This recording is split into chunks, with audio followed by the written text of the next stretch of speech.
Mesdames et messieurs, Ladies and gentlemen,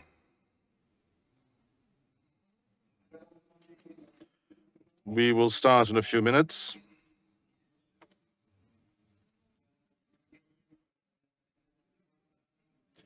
We will start welcoming the Secretary of State, and we'll have start off the rest of the day.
je vous invite à vous installer. Nous allons commencer dans quelques instants.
Allez, il y en a une là.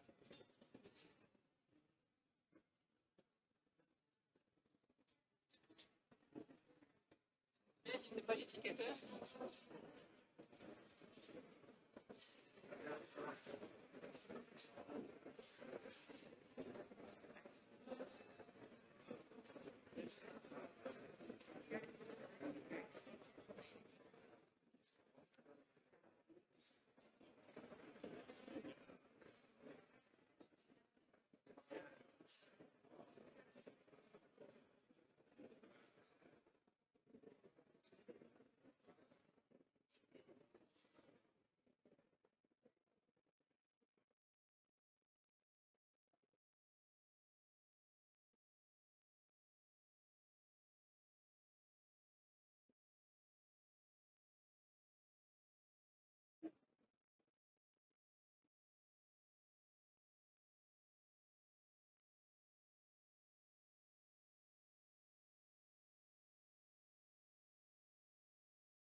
Mesdames les ministres, Madam Minister, gentlemen, the deputies of the National Assembly in France,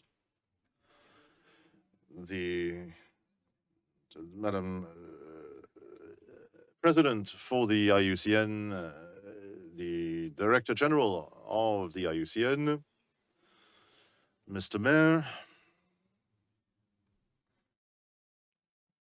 Madam Chair of the IUCN of the French Committee, and the Director of the Chateau, and members of the Union, International Union for the Conservation of Nature, ladies and gentlemen. I am Pierre Gallina. I am at the Directorate for Water and the Biodiversity for the Ministry in France, and I'd like to welcome you to the 75th anniversary of the IUCN, which at the time was called Protection of Nature, but the name has remained in terms of nature conservation. 75 years is a fine age. Throughout this morning, we'll have anecdotes and people from the management and direction in terms of nature, biodiversity, and also the place of man in nature. It is also an opportunity for this anniversary to go over everything that's been done for the last 75 years and also to project into the future, and in particular the 2030 time frame, which is for us a deadline that is important because that has been set both within the International Committee of the IUCN and also for the International Convention for Biodiversity. I'd like to hand over to all those welcoming us here in Fontainebleau, in the Chateau, where we were, in fact, just in the room below, a hall below, where the organization came into being 75 years ago. I'd like to ask Madame Labordette, Chairman, President of the Chateau, who welcomed us in this demeure des siècles, this home of centuries, and who is welcoming us this morning and for the committee's work.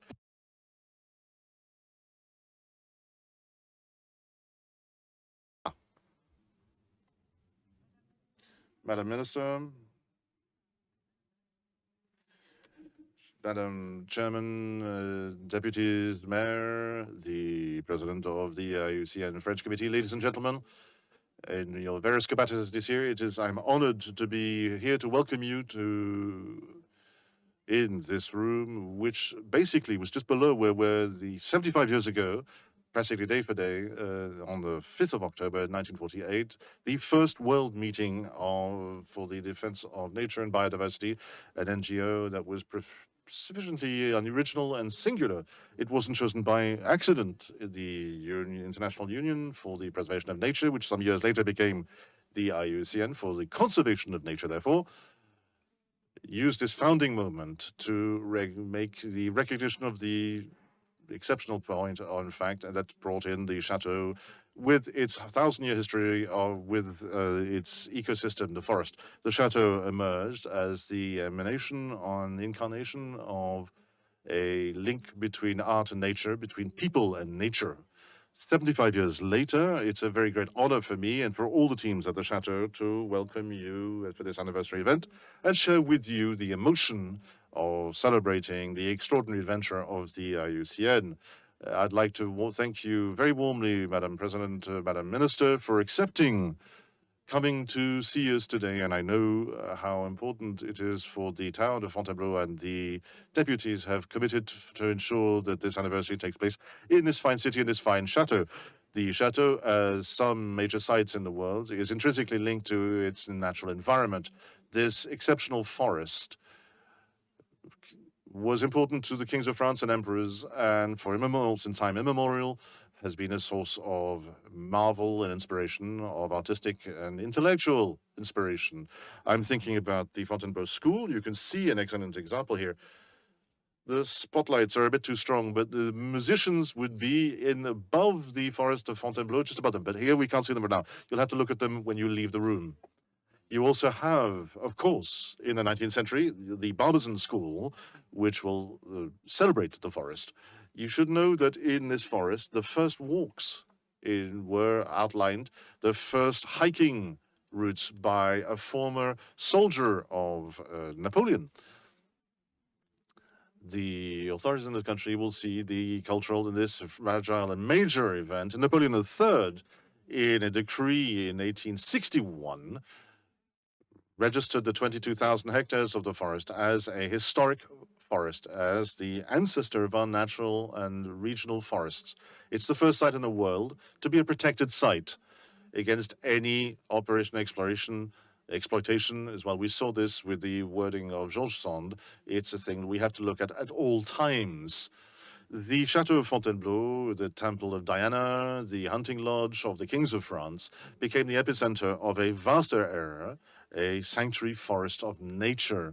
That case history, the first policy for preservation in the world, will also help other natural areas of interest and will also inspire the United States to talk about what they call the historical series, the Yellowstone Park, a decade later in 1872. So quite naturally, the founding fathers of the first international organization for protecting nature under the auspices of the whole new organization, the United Nations, chose the Chateau of Fontainebleau as the place for your birth in 1948. The public institution that I chair today is committed alongside the Town Council of Fontainebleau and the Office National des Forêts and all the other authorities to work on the project to extend this as a UNESCO World Heritage Site that applies to the chateau, the gardens, and its park, to all of Fontainebleau. This noble task, we will get there together. This extension of the classification is perfectly resonant with all the issues that bring you together to protect nature. I'd like to mention one or two, add to the dialogue between nature and culture, educate and know how to impart, reconcile tourism and the growth of tourism with sustainable development priorities, and ensure preservation and conservation. Now, for the last 75 years, the IUCN have been looking at this with relevance and commitment. No one would doubt that in all its concerns, culture and education, which are also our ambitions in the Chateau, have a vital role to play. Admittedly, humanity doesn't run at the same pace as nature, but these things, these centuries are the right way of looking at the history, the development of biodiversity. Napoleon said that the Fontainebleau Chateau was a home of centuries and it had the color of time. He could have said just as appropriately that the chateau had the form and colors of nature, of forest. So you're in the right place to celebrate the 75 years of your organization. Come back to the chateau for all your future anniversaries. It'll always be an honor and a joy to welcome you. Thank you for being here.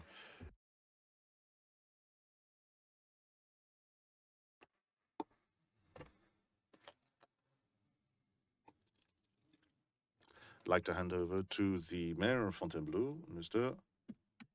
Olaf.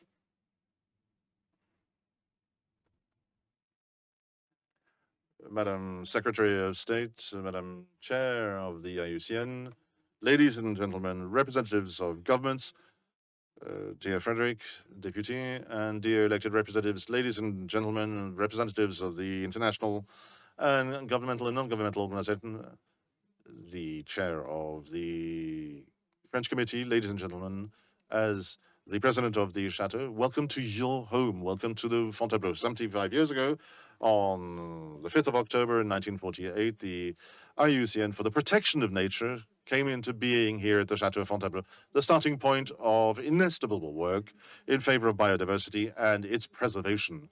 For the last 75 years, governments, NGOs, experts, scientists, companies, local and regional authorities, everyone has come together within the IUCN to talk on behalf of nature and give it a voice in a world that sometimes, rather often actually, tends to put it aside. Your legitimacy needs no further demonstration, so over and beyond asking you a happy birthday, I'd like to pay tribute to your commitment in favor of our planet.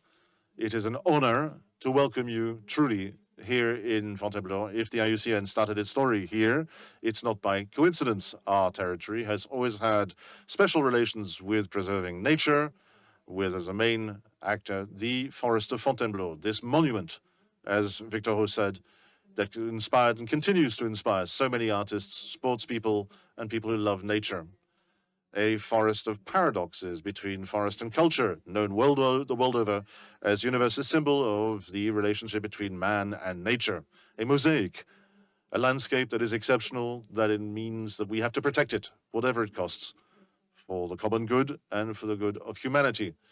Without mentioning the history of this forest, time is counting here. In Fontainebleau, this is where the first natural reserves in the world came into being with Napoleon III's decree, who in 1861 created these artistic reserves to preserve what the barbers and school painters had painted. And that was some years before Yellowstone, as was pointed out by the president of the Chateau. Ever since then, we've had a link with the IUCN and recently by opening up this governance to regional local authorities in 2021, and then for the following year for the French committee. In each time of its, the IUCN has come back to to Fontainebleau. I'm thinking about 1988 for its 50th anniversary, and then the Fontainebleau call was done. That was mentioned the wounds sustained by the accident, the threats to humanity's resources, and the concerning environmental concern 25 years ago. It was an urgent matter. In 2023, it's become more than an emergency.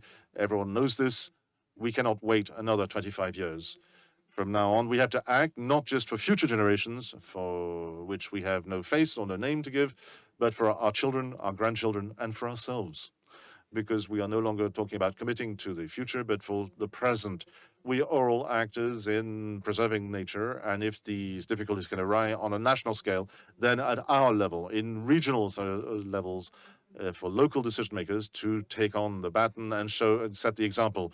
And Fontainebleau is setting an example as well. Under Frédéric Valtou, we launched in Fontainebleau a major approach, which is called Fontainebleau en Transition, the initiative with the aim of raising awareness among the local inhabitants about preserving our nature and committing actions, concrete actions in favor of its protection.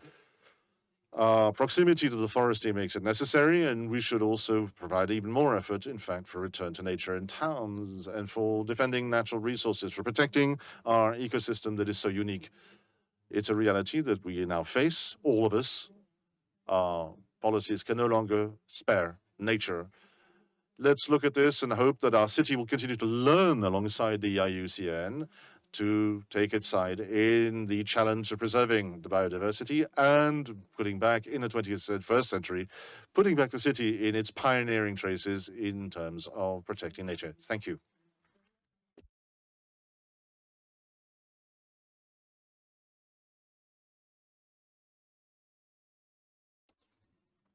I'm going to hand over to Mr. Frédéric Valtou, Deputy for Seine-et-Marne.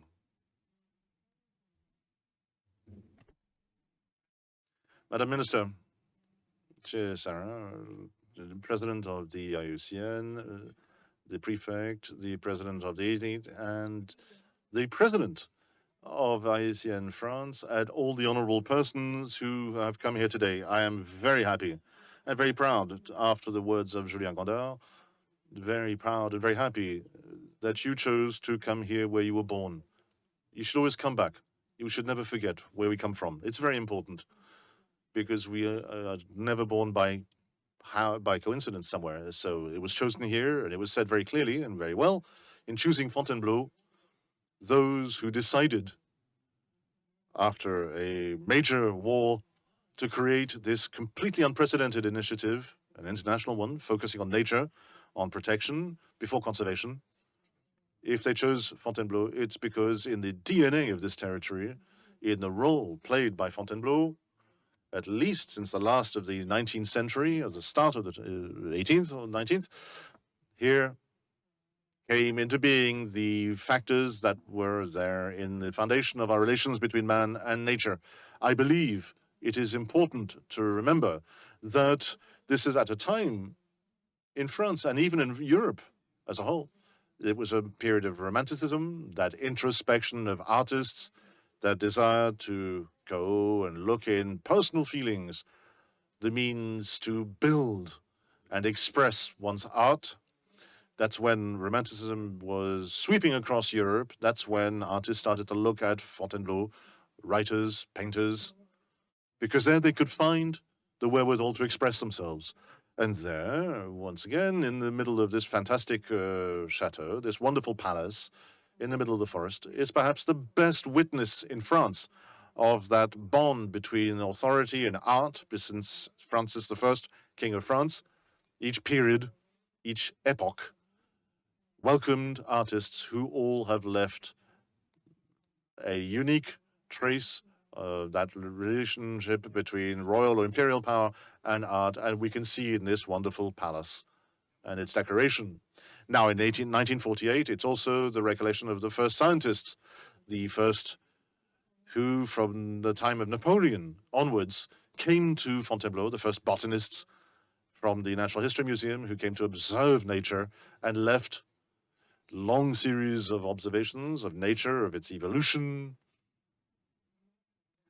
and kept a record that has been preserved and shows this early understanding of nature, and that will explain afterwards that we talked about climate and then a growing pace that nature is changing and observing carefully what was going on, observing animals and flora, fauna, and seeing, in fact, and starting to build a scientific culture that gave Fontainebleau its outstanding role. So I'm delighted for your role and your interest, because as Julien Gondard pointed out, in 1998, 1948, for its 75th anniversary, and in the years to come, we will come and see you again in Fontainebleau with that attention again for marking that strong link with our region.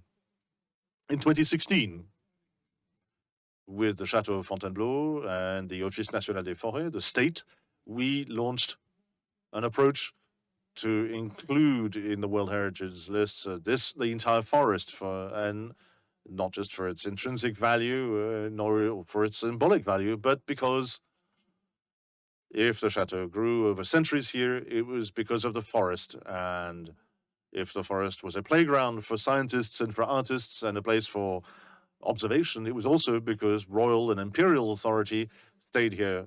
So the two things are intrinsically bound together. So we are fortunate enough to inherit an ecosystem that combines an edifice, the palace, and a natural principle, the forest.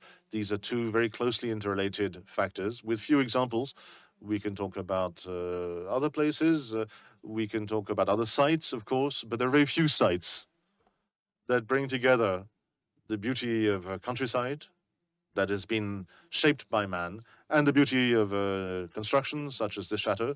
So here I'm doing some lobbying. I know Louis XVI had something to say about this, in fact, and what other people are doing, and I'd like to point this out, in fact, for when we talk about UNESCO, but we hope that in a few years' time, what we believe is completely natural, this universal value of the forest and the chateau, the domain of Fontainebleau, will be recognized by the world in the registration in UNESCO. So thank you, Madam President. We are sincerely delighted and very proud to welcome you today. And despite the time that is going, the bonds you have with Fontainebleau are also, we hope, eternal. We know what eternal is, and we like that. Thank you.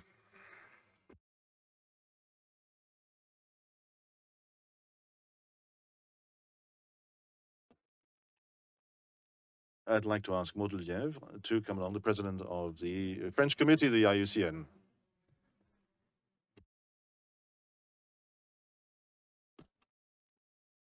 Madam Minister, Madam Chair of the IUCN, Madam Director General, dear colleagues in the Council, dear representatives of the IUCN and the European committees, ladies and gentlemen. What a pleasure it is to be here with you today in France. What an honor to welcome you alongside the French institutions in Fontainebleau to be in the footsteps of our founders by being here.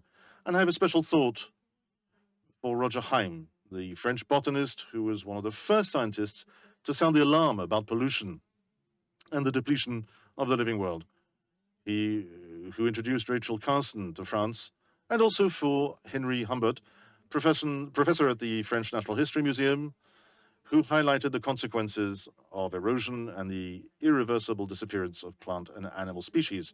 Both were founders of the IUCN and members of the first Executive Council from 1948 to 52, people who worked in the post-war period to restore hope to their work, which had been damaged by 15 years of economic crisis and war. Being here in Fontainebleau is a unique opportunity to salute this vision and think about what caused this union to come into being. A unique opportunity to measure how far we've come thanks to the mobilization of nature conservationists, those who have devoted their lives to research, and those who have given their lives to the environment. Let's not forget that the 1910 activists who have died over the last 10 years in the Amazon rainforest, in the Virunga National Park, and in all the places where defending nature comes at the cost of one's life. In bringing together the Council and the international members of the IUCN at the very place where our predecessors imagined what our union should be. We are not simply recalling history or simply remembering it, but an exercise in memory that is tied to the call of the present. Of course, any collective anniversary should be an opportunity to take stock. 30 years of existence for the French section, which, with its 5 presidents present today, who have decided to be here and follow in the footsteps of our union in the irreproachable work of our international commissions. 75 years of investment in the work of the Council, and allow me to salute the longest-serving councillor present today, Professor François Ramade, who was a member of our council from 1981 until 1988.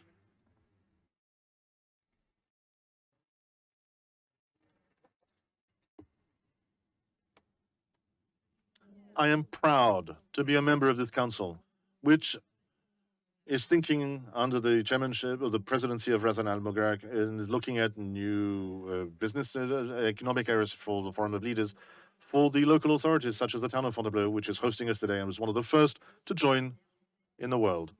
But also a council that knows how to build a world of peace and think about the restoration of the post-conflict environment, a principle of our creation and our very contemporary concerns. So today, more than ever, our actions must be geared towards the future.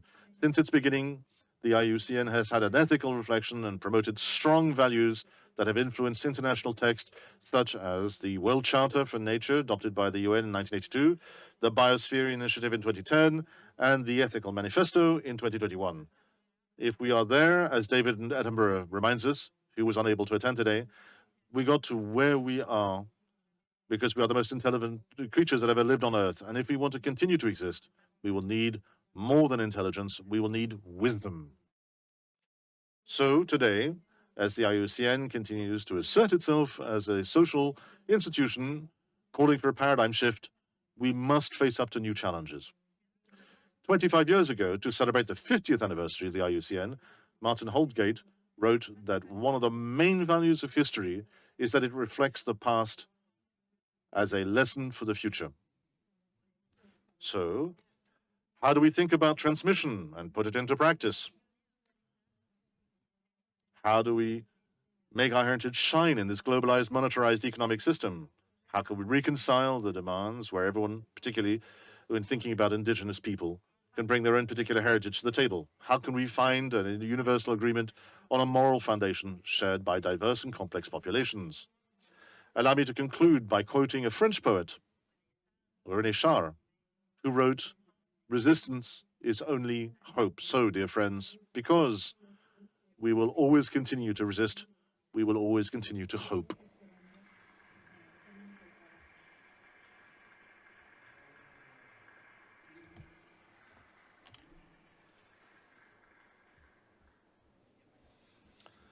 I'm going to welcome Madame Sarah El Ahiri, Secretary of State for Cohesion of Territories and Biodiversity.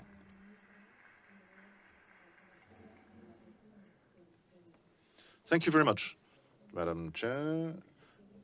Chair Hazan, I'm very happy to find you here in France, in Fontainebleau. Madam President Maud, I am looking for you. Thank you for making this moment being a unique moment. And I know to what extent how the mobilization of France and of the committee that you chair has been vital to the success of this event. The president of the Chateau, what a pleasure it is to be welcomed here in this venue full of history that is a source of pride for the French and for all our heritage, in fact, which is cultural and artistic, of course, and, as the mayor pointed out, a natural heritage as well. Mr. Deputy, we'll be getting used to seeing it, but it's so nice to be welcomed in your part of the world, and it's always a pleasure to come back here. And in any case, ladies and gentlemen, in your various capacities, and dear colleagues, thank you for being here. What a pleasure to see you, Madam Minister, by our side. We know how much you are committed to forests. I cannot begin with this speech without apologizing for Christophe Béchet, the Minister for Ecological Transition, who wanted to really be with us this morning, but which, given the situation the grave situation we are experiencing in the Pas-de-Calais region, is going with the President of the French Republic to help the emergency services and all the people and citizens living what we try to support every day, the consequences of a climate deregulation and the reality in social terms in the northern region of France. We cannot go through this moment without thinking that 75 years ago, in 1948, those delegates from 21 countries, from Peru to Norway, including India and Egypt, that moment where they came together to give this first constitution of what would become the International Union for the Conservation of Nature and Natural Resources. It was here, 75 years ago. It's always with lots of emotion. And some of you weren't born at that time, of course. But why at that time? Why here? Because just after the war, or the wars, those devastating events, people decided to get to know better and better protect what is there as the common base for human life. Already in 1948 was expressed an intuition, a strong one, of a rapid deterioration of nature. And sometimes we don't want those intuitions to be confirmed. Alas, this one has been confirmed and has been particularly accurate. Those delegates wrote, and I'm quoting them here, the gradual poverty of natural resources is leading to a worsening of human conditions. Their renewal cannot follow the rate of destruction. The moment has come to convince people of the strong dependency in which they are. If we do not put an end to this terrible change, people must understand the need to protect and regenerate, and the need to protect again and to regenerate resources, not to use them without careful thought, so as to guarantee the prosperity of people and also future peace, as was pointed out recently. Those words at the time were clear. They were lucid. They were written 75 years ago, but in reality, they have not aged a wrinkle. They are particularly topical, particularly important today. And today, I'd like to say, even more than before, we have the responsibility of giving a framework of action, an ambitious one. Why? So that we can ensure peace and prosperity and protection of nature, to make that a reality. To cater to this vision, to ensure this is our vision, because if you're here, it's your vision, it's shared. These men and women, these naturists, these politicians, intellectuals, academics, have met together in this place 75 years ago and decided to create an original institution, even at the time. It was particularly original, given its organization. So it came as a subject of international law, like the UNESCO, an umbrella association of other organizations to protect nature. Not at all. It's a powerful and important thing, and is a point that's very important for governmental organization. With this objective that was unique, that's an intrinsic one, which is the cornerstone of your project, to create a global setting required to preserve biodiversity, manage natural areas, and promote solutions based on nature. This aim is, of course, going to determine a pathway. Its ambition, the IUCN, was born to protect nature and what is living. Work and organization means we got international conventions and treaties that are particularly ambitious, but they are structural. They are structural at international level, Madam Chair, because you have this heritage, you have this thing. When I look at the Ramsar text and the convention as well for the World Heritage, there are others, of course, but more recently, again, the World Nature Convention, where these points where we're looking at plastic pollution, they were there, started off by the mobilization of the IUCN. Ladies and gentlemen, dear friends, we are celebrating your anniversary. And when we celebrate, it's often with joy, and we can look with satisfaction at what could have been achieved by the international community with the support, without giving up what the IUCN is doing. Our review here can see what you've done so far, but we mustn't realize that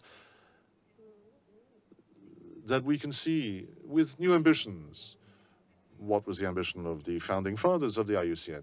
We're not there yet. I think we can say this. Our action has not yet made it possible to prevent the collapse of biodiversity. This is a reality, and I think it is healthy and important to point this out. The facts are there. We can see new mass extinction. It is the fact of human activity with populations that are in decline, over 1 million species under threat, whole ecosystems that are threatening to disappear. And now we no longer have time to question. We have to act, and you are doing this. You are doing this profoundly. The global framework on biodiversity that adopted in Montreal last year, of course, set objectives that we should together. But beyond, I believe in the ambition of our founding fathers. I believe that in order to protect the earth and oceans by 2030, to restore by 30% the degraded ecosystems by then, we need to reach a threshold, and we should do this collectively. In order to do this, we need you. We deeply need international organizations and national ones as well, which will state the current state of things. All of these opportunities will make all of these organizations crucial, essential. The red list of endangered species or the green list are unanimously recognized. They're a wealth in order to implement the ecological plan supported by the president, and we need to mobilize people beyond experts. We need all of our society in order to do this. This is what France has chosen for its biodiversity program.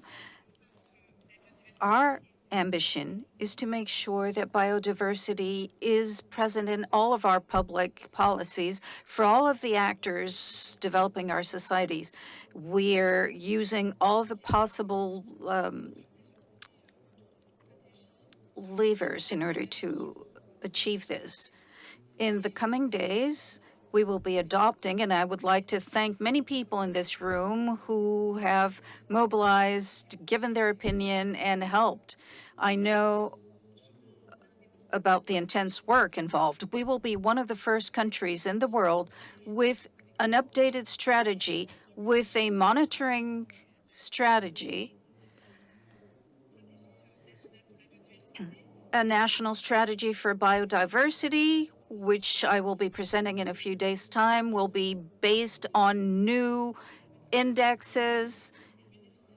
It will have a clear governance, territorial, and I know, Mr. Deputy, how sensitive you are on this, in order to ensure that all of the ministries, the collectivities, and the state operators can be fully mobilized and that their pathway becomes obvious.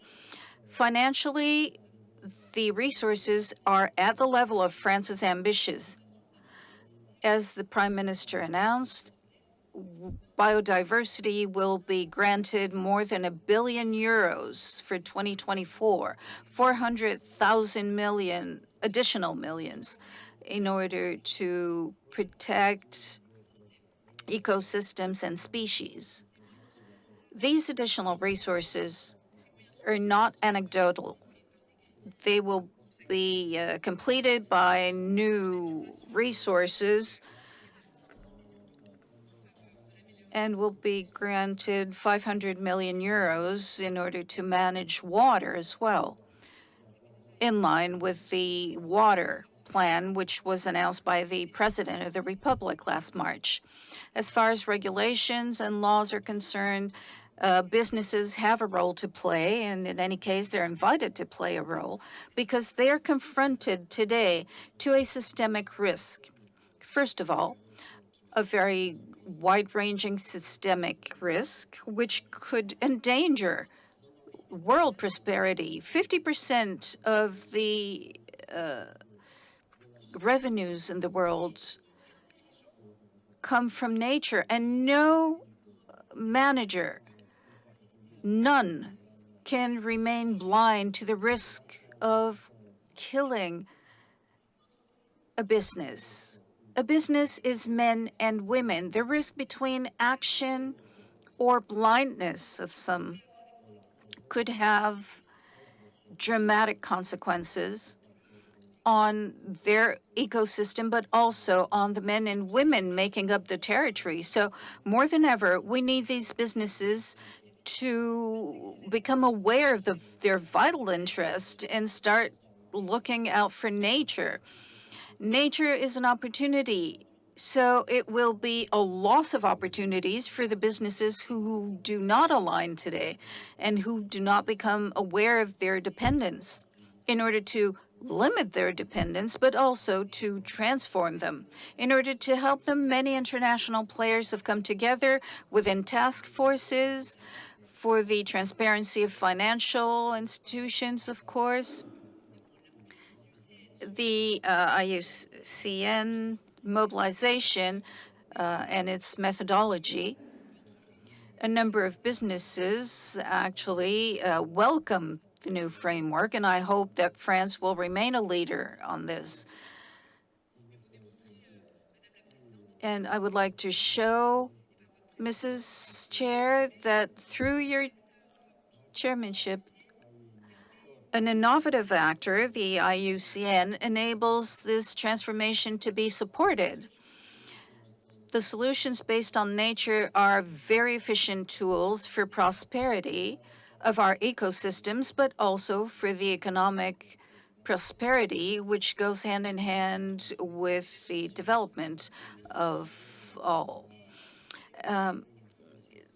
The IUCN comes from this contract signed in 48, and it has led to a number of conventions necessary to protect the environment. In 2022, we've defined ambitious targets, and it will be imperative to reach those objectives in order to continue living in perfect harmony with nature and continue benefiting from what it has to give us. If we've needed the IUCN for the past 75 years, I think it is absolutely indispensable today in France. We need you in order to share knowledge about biodiversity, but also to enable everyone to live.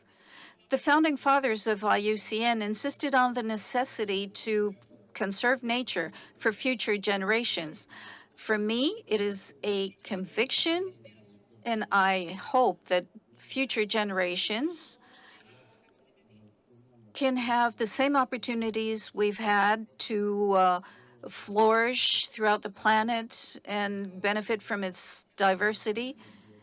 And I am within the 2030 agenda when I say this, since you've decided to set up assessments by 2025 in the United Emirates.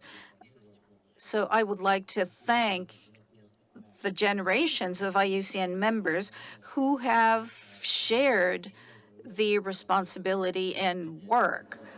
And in the next 75 years, we will meet again to maybe take stock.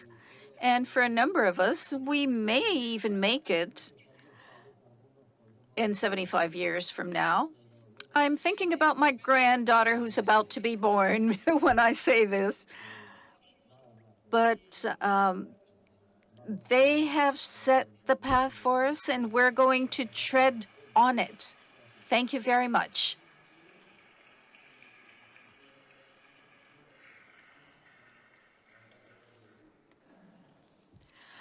I now suggest we listen to Mrs. Hassam Khalifa Al-Mubarak, Chair of the IUCN.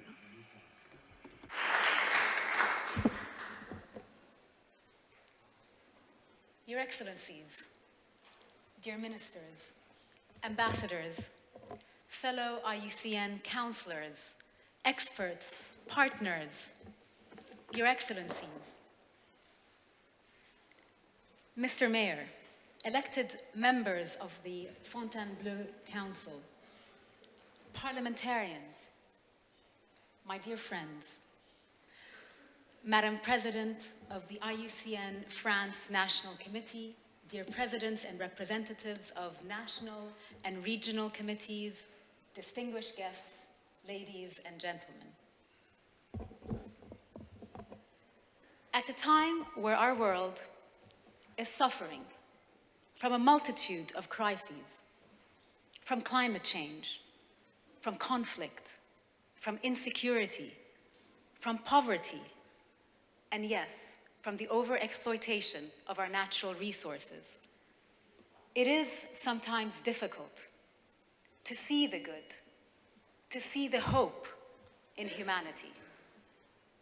But it is in these times, ladies and gentlemen, and in spite of them, that we must choose to find the good and the hope in humanity, and to bolster the very institutions, such as the IUCN, that were conceived to create the conditions and the collective solutions that transcend barriers, that transcend cultures and religions and geographies, to bring back humanity and its higher aspirations to the forefront.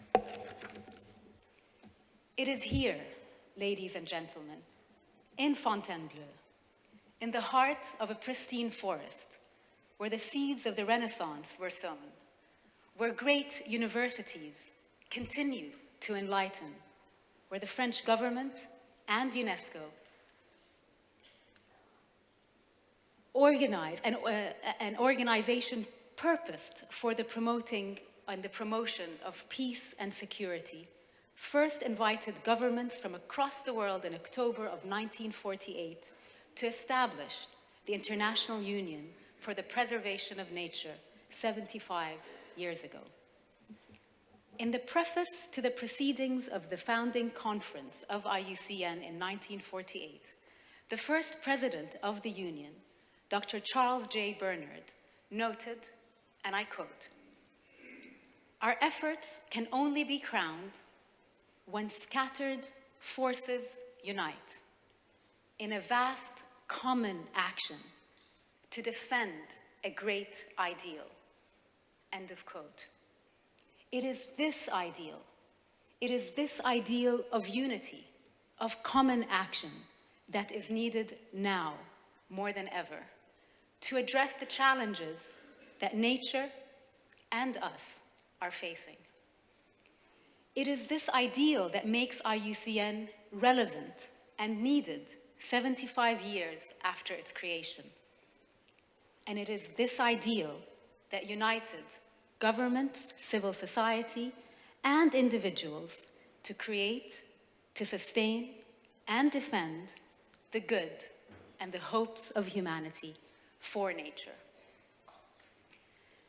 Distinguished guests, since the very beginning, France has been a loyal pillar to our union, both as a founding member and as a strongly engaged and active state member today, represented by the Ministry of Foreign Affairs and International Development. In fact, France has the second largest membership constituency in IUCN. The 75 strong IUCN members in France are coordinated through an active IUCN National Committee chaired by my colleague and fellow councillor, Madame Maud Lelèvre.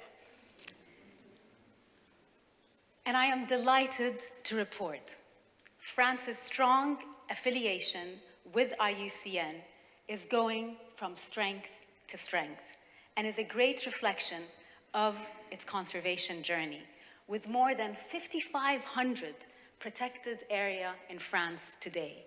France has succeeded in protecting more than 33% of its marine habitats and 32% of its land in continental and overseas territory. This is a huge achievement.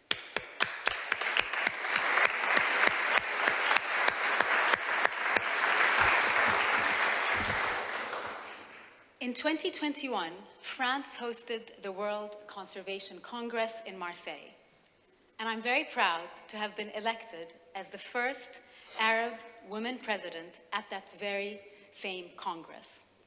In 2025, the World Conservation Congress will be hosted in my home city of Abu Dhabi, which will come at a critical time with only 5 years remaining to meet the targets of the Global Biodiversity Framework, of the Sustainable Development Goals, and the Paris Agreement. As host, I look forward to the passing of the baton from Marseille to Abu Dhabi, where together we, as members, will continue to advocate for nature and to accelerate the adoption of pragmatic, global, and local solutions to address the twin crises of climate change and biodiversity loss. Distinguished guests, IUCN is a global union of an incredibly diverse worldwide membership, including 1,400 entities from governments, subnational governments, indigenous peoples organizations, and civil society, and 15,000 scientists and experts from diverse disciplines, all united to defend a conviction that the world is better, more livable, more wondrous and healthier, and more resilient when nature and humankind thrive together in a sustainable world. And if there is one thing that these 75 years have taught us, is that to protect nature, we must unite within territories and across them in common action. And that is exactly what IUCN has done. IUCN expert commissions, numerous knowledge products such as the IUCN Red List of Threatened Species and the Protected Areas Management categories have propelled IUCN into a position of global leadership in best practice, advising and guiding governments and other actors in the conservation of our natural world. When viewed retrospectively, the 75 years of IUCN have been very productive. And yet, we must admit, insufficient. We find ourselves at a critical time when nature and biodiversity are still under threat, despite our best efforts. Moving forward, we must amplify these efforts. The targets of the Sustainable Development Goals, the Global Biodiversity Framework, and the Paris Agreement must be met with a groundswell of bold action from governments, civil society, indigenous peoples organizations, women, and youth. And IUCN is committed to leading and empowering this charge, harnessing the collective strength and wisdom of our global membership underpinned by strong science. Together, we pledge to forge a future where nature is not just a bystander in the fight against climate change, but a powerful ally in building a sustainable and resilient and equitable world for all. We must continue to innovate, to adapt, and most importantly, to act together to ensure that our impact is greater than the sum of all of our parts. I invite you to continue to support us in this monumental journey. Our mission to ensure that we have a deep respect for nature. Our mission to act as stewards of our planet and to drive forward the changes needed to protect our world for the future generations. I, again, on behalf of the International Union for the Conservation of Nature, extend my sincere gratitude to the government of France, to the Chateau of Fontainebleau, for hosting this incredible commemoration, as well as welcoming the IUCN once again under the gates of honor of Fontainebleau, And under those gates of honor, our march for humanity, for nature, carries on. Thank you.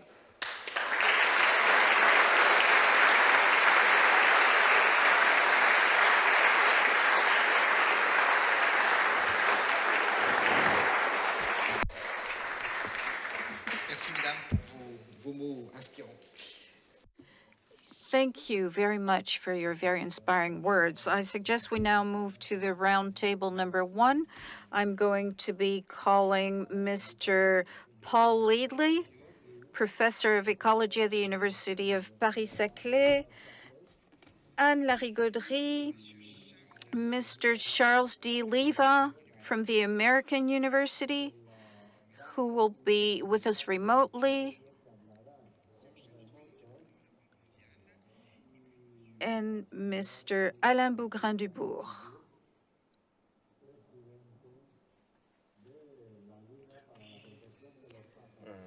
Half? 20s? Half. Okay. This roundtable will be moderated remotely because unfortunately she could not be with us today by Julia Martin-Lefebvre, who was the previous IUCN Director General. Can you hear us, Mrs. Martin-Lefebvre? Yes, yes, absolutely. I can hear you fine. Thank you very much. Hello to all the distinguished participants, all friends of IUCN. I'm sorry I cannot be here with you due to the visit of COVID. I didn't want to share it with you. And I would like to remind you, for the reason of the creation of IUCN 75 years ago, one of my predecessors in the 80s, Martin Holgate, wrote a story of IUCN, The Green Web Vision for World Conservation. Unfortunately, this book was never translated in French, so I will be reading what he wrote for creating IUCN. Facilitator and a supporter for its members, not as an operational agency in its own right. The primary rationale was to strengthen the whole nature conservation movement by networking through linking expert individuals and national organizations and pooling information, assuming that if IUCN helped to share the world's knowledge, its members would work more effectively and nature would benefit. End of quote. À mon avis, cette description est toujours très valable. I think that this description is still current, and it describes the union's objectives, influencing the world societies and help them to conserve integrity and nature, and to make sure that all natural resources are shared equitably and are sustainable. In order to achieve these objectives, the IUCN needs to mobilize its members and partners. You can clearly understand why working for the IUCN was so important for me for so many years. The founders of IUCN here in Fontainebleau were very wise to create this unique platform for the whole world so that the network of its members and partners can work together for the well-being of the planet and its inhabitants. As the IUCN chair said, it is more important than ever. The unicity of its network is its size and also the scientific knowledge, scientific and social sciences, which is present during this roundtable. I will be asking the expert how the knowledge within IUCN was relevant to their work. Since the council, the chair and general director are here with us, So do not hesitate to share their wisdom and advice with them so that the next 75 years are even more brilliant than the first 75. I'm now going to be continuing in English. Professor of Ecology at Paris-Saclay University and coordinator of the interdisciplinary consortium working on biodiversity, agroecology, society, and climate, called CBASC. This interdisciplinarity is really important. So, Paul, you have led or been involved in reports produced by the Convention on Biological Diversity, CBD, or by IPBES. Can you comment on the contributions that IUCN has made in helping set the international biodiversity policy agenda and in international evaluations of progress towards targets governments set and are not always able to keep? Over to you, Paul. Merci Julia et merci aussi aux organisateurs. Thank you very much, Julia, and thank you to the organizers for inviting me. Je vais parler en anglais, je pense que c'est ce que vous vouliez dire. Mélange les langues. Exactly. So, as Julia said, I wanted to talk about the important role, the vital role that IUCN has played at the international level in forming science policy. And I just want to give a little bit of background. Much of my time over the last 15 years has been dedicated to working on science and working in the science policy interface arena. And that includes having coordinated the Global Biodiversity Outlook 4, parts of Global Biodiversity Outlook 3, having participated in IPBES as part of the multidisciplinary expert panel and also as an author on several of their reports, and most recently having worked with governments but also the co-chairs of the Open-Ended Working Group and the Convention on Biological Diversity Secretariat on support for scientific support for the new Global Biodiversity Framework that was adopted in Montreal. And I say that because I've had the fortune of working closely with a number of colleagues that have been very heavily involved in IUCN, and also because I see how important the information, the knowledge that's generated by IUCN plays an absolutely critical and almost even dominant role in the expertise at the science policy interface at the international level. And I'll start with a little critique of our own community, my own community, to explain why the role of IUCN is so important. So I've also been an expert on the IPCC reports with climate scientists. I work very closely with climate scientists, and they're an extremely well-organized community.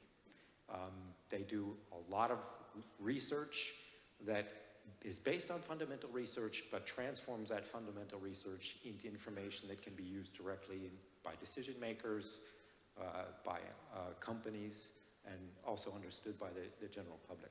And second of all, they do something that very few of us in the biodiversity community is, and that is they go to things like plenaries of climate conventions, as I do for biodiversity conventions, which is not a place we're really comfortable going for the most part. What does IUCN do there? IUCN has really played an incredibly important role in structuring the scientific community and mobilizing it to be involved at that international level. And a lot of our community does a really good work at local levels and national levels, and that's incredibly important, and IUCN does that as well. But it's also important to be heavily invested in what's going on at international levels. And we have very few organizations that do the really good science and mobilize scientists to do that at that level. And that's where I've had the good fortune of working with many people, many of my colleagues heavily involved in IUCN. And they're involved in the species survival commissions, in the Red List Committee, and a whole plethora of other structures at IUCN that help structure and mobilize the scientific community. They're also very present at negotiations, which are really important, and that can be at the IPBES plenary, where we're discussing and negotiating assessments or other activities at IPBES, are very mobilized for the Convention on Biological Diversity. And those things are incredibly important, where our scientific community is not sufficiently present, and IUCN plays a really important role in making sure that we are present there. And I think that's in part because when you participate as a scientist in IUCN, you're used to doing, giving to the community, mostly for no financial reward.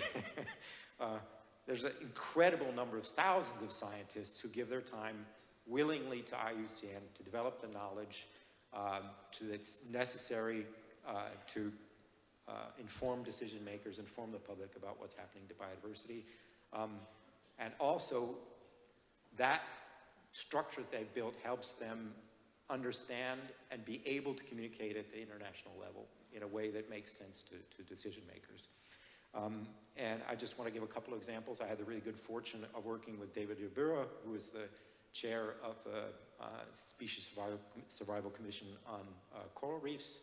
And he and I worked together to help coordinate the work, the scientific basis for negotiations on the global biodiversity framework. And I think that was an incredibly important role. And I think that, well, I'm sure David, who's now the chair of IPBES, I think a lot of that involvement and interest at the international level came from his involvement in the IUCN Species Survival Committee. And I also know just another person that I might mention is Pierre Genovese. Je vais aussi signaler quelqu'un qui s'appelle Pierre Genovese et plus généralement Commission on Invasive Species. They played an incredibly important role, scientists, and also the information, the knowledge is generated by that commission in the recent IPBES assessment on invasive alien species. And I've had the good fortune of working with Piero Genovese throughout the last 15 years on developing reports, assessments of biodiversity particularly related to invasive species. And it'd be remiss of me if I also didn't mention some of the expertise that comes from the Secretariat. And very most recently, I had the good fortune of working very closely with Adriana Vidal, who is science advisor, part of the Secretariat on climate change based in Washington, and worked with her and a few other colleagues very closely on helping governments understand the restoration target in the global biodiversity framework. And we worked very, very closely with governments to try and get them to understand the importance of restoration and why it was important to have an extremely ambitious goal for restoration, for which I think we were partly successful. And maybe I'll leave it there. I think the easiest thing to say is that IUCN plays this incredibly important role in structuring the scientific community and mobilizing it to be involved at the international level. And I honestly don't know what we'd do without it. Merci. Thank you very much, Paul. Thank you. It was actually music to my ears that you brought up the climate issue, because indeed climate and biodiversity are intrinsically linked. That is why the term nature-based solutions was actually invented at IUCN in 2011 to demonstrate the importance of biodiversity for climate.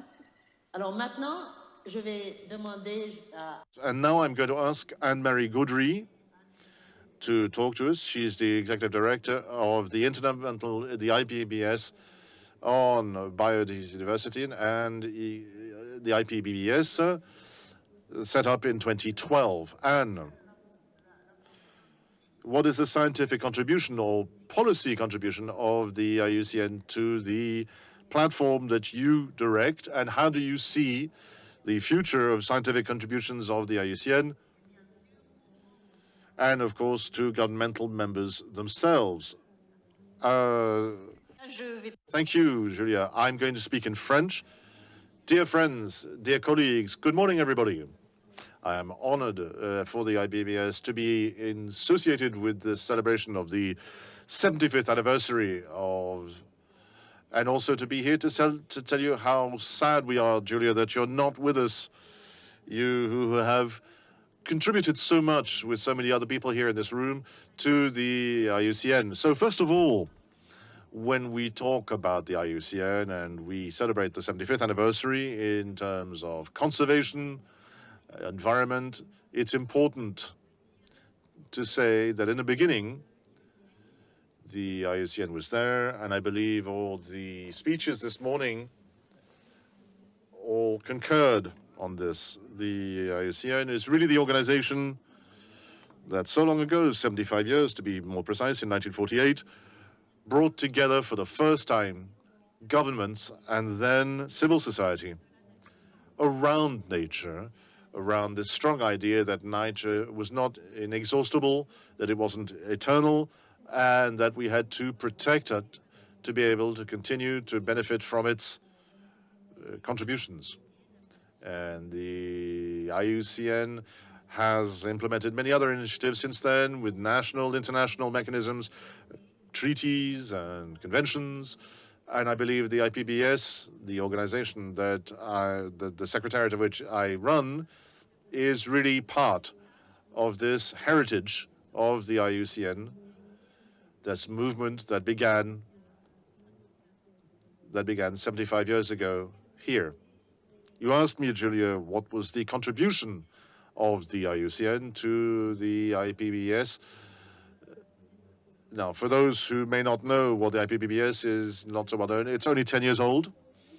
It's a mechanism that operates in a rather similar way than the IPCC, that provides scientific assessments on the state of knowledge relating to biodiversity and ecosystems based on current knowledge in scientific papers,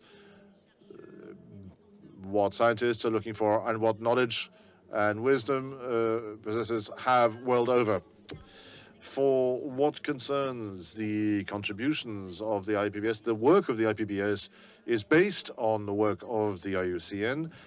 First of all, in terms of data, we've talked about the red list of threatened species. We've already talked about this morning. You may recall that in 2019, here in Paris, the global assessment of biodiversity and ecosystemic systems was approved in Paris, the first one of its kind produced by the IPBS. This evaluation had an international consequence, in fact, in growing awareness of biodiversity.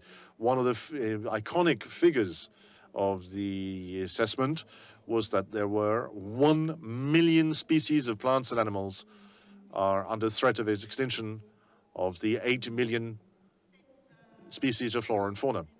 That iconic figure, that 1 million number, mentioned practically every day in the media all over the world, was calculated by experts at the IPBS based on data from the red list of species under threat from the IUCN. So that's an important figure. I could mention many others. I could mention another figure here.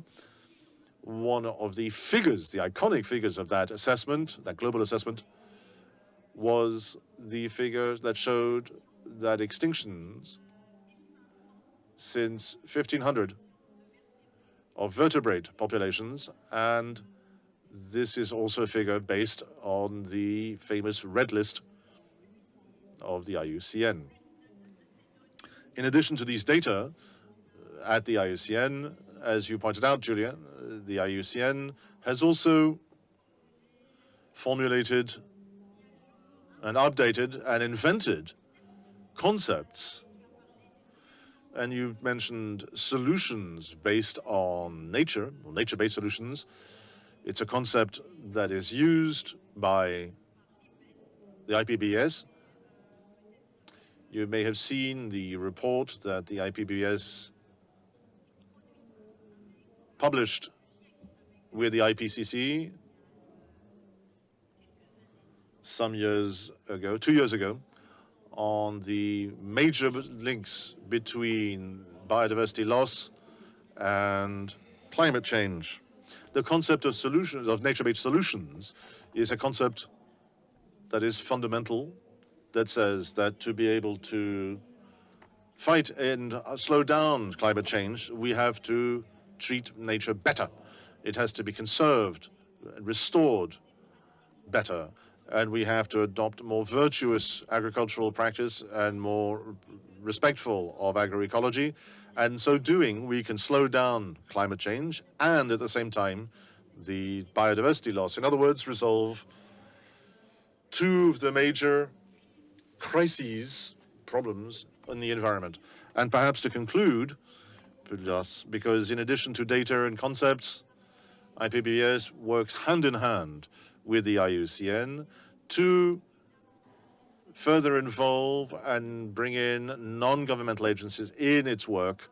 It is knowledge that the IUCN has been developing for a long time, that nursery of organizations, of non-governmental organizations, the genuine background, backcloth of all these local and regional actors that we involved in the IPBES with the precious help of the IUCN. So I'm going to stop there. I will be able to continue, I hope, but I hope that I've demonstrated with these one or two examples how rich our interactions are. The IPBES and the IUCN are not in the same generation, but as I hope I've shown, we have found each other and we work hand in hand. And I believe we will be able to continue to do so, carry on doing so, because we work an awful lot in the implementation of the new global framework for biodiversity that was approved now approximately a year ago. Thank you. Thank you very much, Anne. Having been a member of the Bureau of the IPBES, I can assert that everything you said regarding the relations between the IUCN and the IPBES are part and parcel of the IPBES day-to-day life. Unfortunately, one of our speakers, Alain Bougrain-Dubourg, who is president of the Bird Protection Society, the French of the LBO, French of BirdLife International, and an international member, unfortunately had to leave from this roundtable, which is why this is an empty seat. And so I'm going to ask Charles Delever. Hello, Charles. Yes, thank you for being with us so early. I guess you're in Washington, and if you are, I know that you're also used to getting up early, having been an international person for so long. So, Charles, you were at IUCN before my time as Director General, as head of IUCN's Environmental Law Center.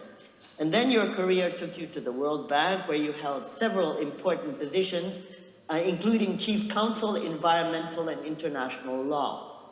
So now you are both a professor at American University's College of Law and an independent advisor for several international development institutions. So my question for you, given the fact that we're talking about the scientific knowledge that IUCN gives to the world, so I would like to understand how you feel that IUCN's knowledge products might have been useful at the World Bank and how this knowledge is useful in your new role as advisor to development banks. So over to you, and thanks again for being with us so early. Well, Julia, it's very nice to see you again. I wish you a speedy COVID recovery. I'm on my way. and greetings from Washington, D.C.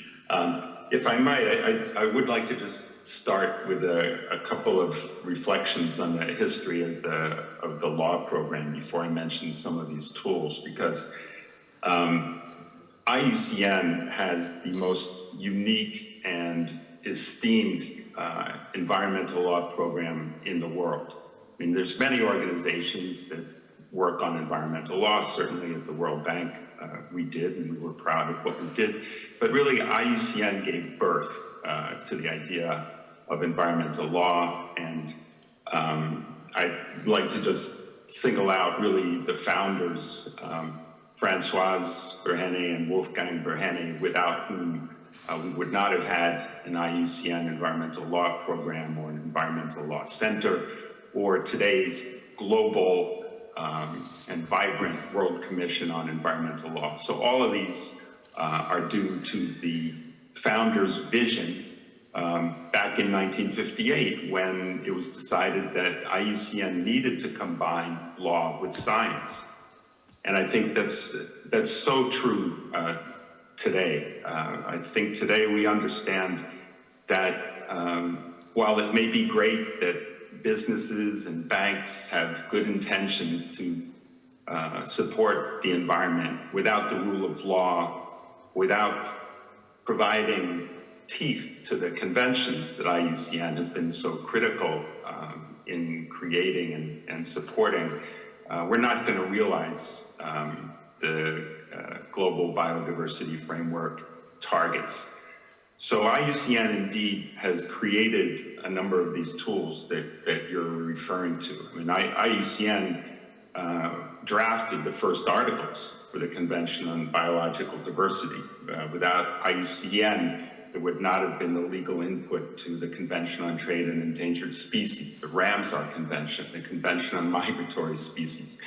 And one really interesting aspect about IUCN and its vision is IUCN, I think, was the first organization to understand the need to connect the industrialized world with the developing world through instruments that reflect the environmental integrity and need of the developing world. And nowhere was that more obvious than the decades ago when IUCN led the development of the African Convention on Conservation of Nature and Natural Resources.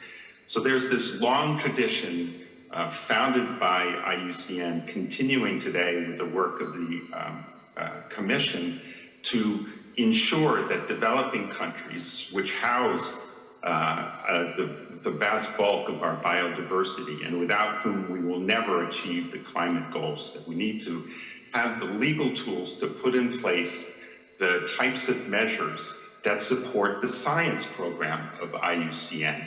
So IUCN has created the legislation to ensure that not only are protected areas on paper, but protected areas have a regulatory and legal framework that enable them to protect the very species that are within these treasured areas.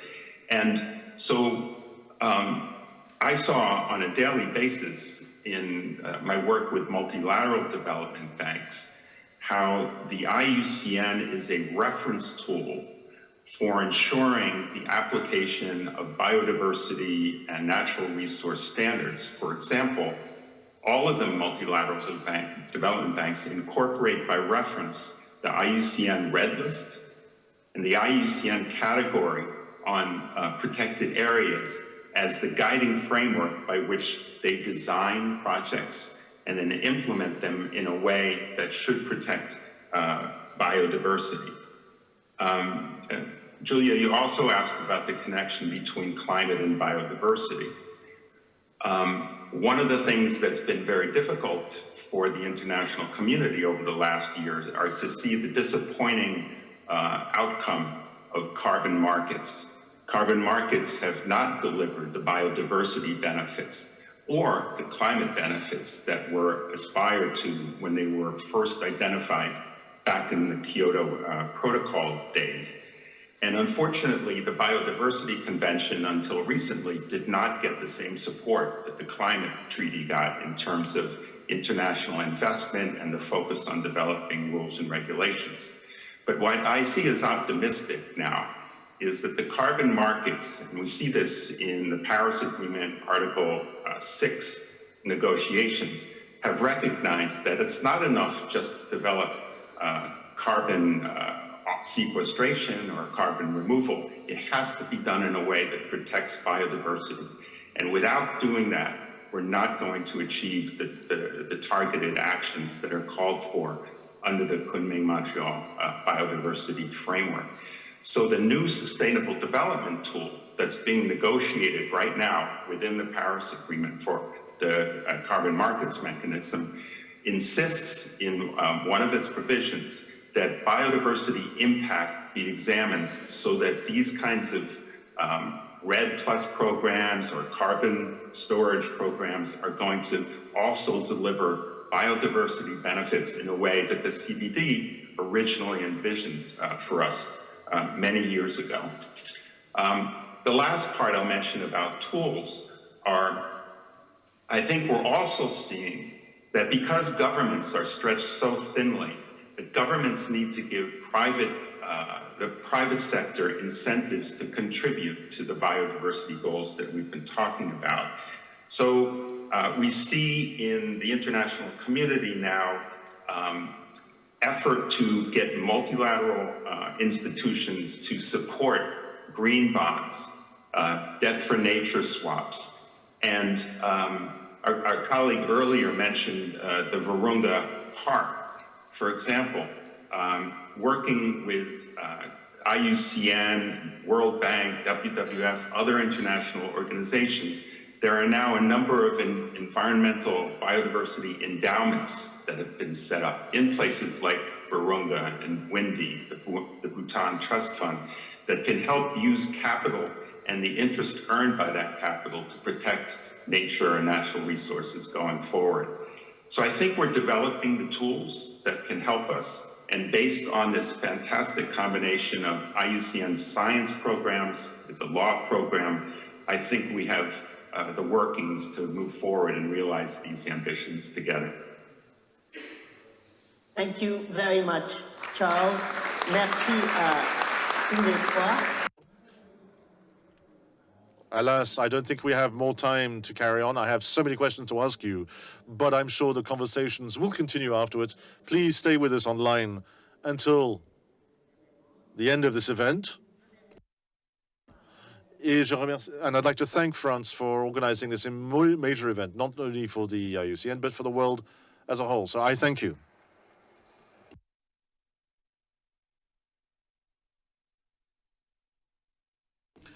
Thank you very much, Julia, and others for your contributions. We're going to think about knowledge, and we will look at the future for conservation and restoration in the next 20 years. And I'd like to ask Gilles Kletz, the moderator of this roundtable, who's Executive Director of Sustainable Development Solutions at the AFD, which is one of the major partners of the IUCN in France, Mr. David Coover, Executive Secretary by interim of the CDB, who will be intervening at a remove, Madam Isabelle Leuven, Co-President of Friends for Action for the Ocean, at the Economic Forum, Global One, and former Vice President and Minister of the Environment and Climate in Sweden, and also Madam Maltondo, Minister of Forest for the Congo Democratic Republic. Mr. Basil Van Havre, Co-President of the Groupe Intercession of the CBD, and Mr. John Gep, President of the Nibidi NGO in Senegal.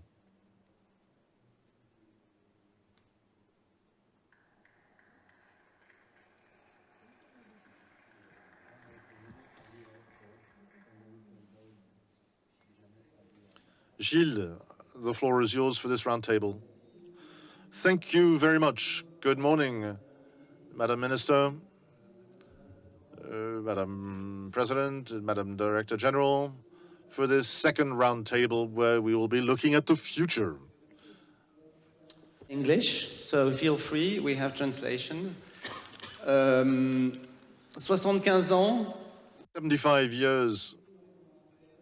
In 75 years, we've done an awful lot, and we've had extraordinary results, be it in protected areas, in the restoration of a number of species and ecosystems, in protecting coastal areas, wetlands, forest areas. We have all seen the success that conservation of nature has achieved. And yet, as has been said, it's certainly not enough.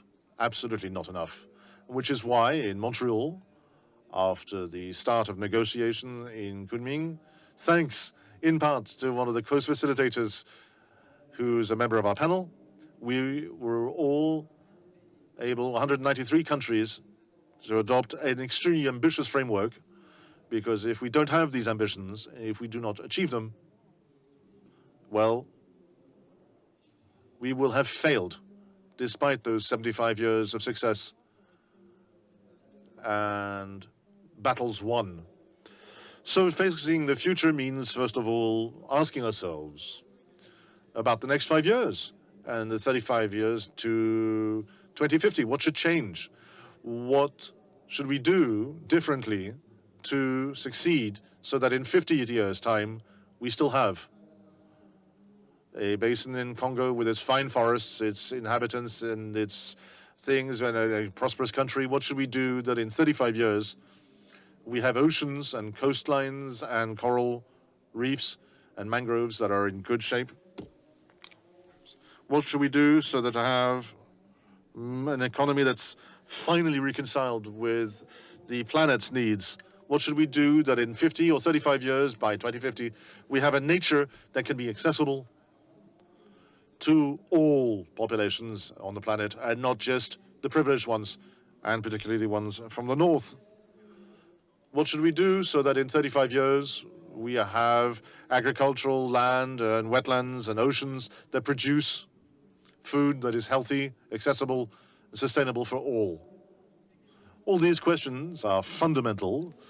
They are fully integrated in the major global framework for biodiversity, for the CDD, in its objectives. And yet, I believe, to achieve them in 2030 and then in 2050, in conjunction with other Rio conventions and other environmental treaties, we have to change things a little.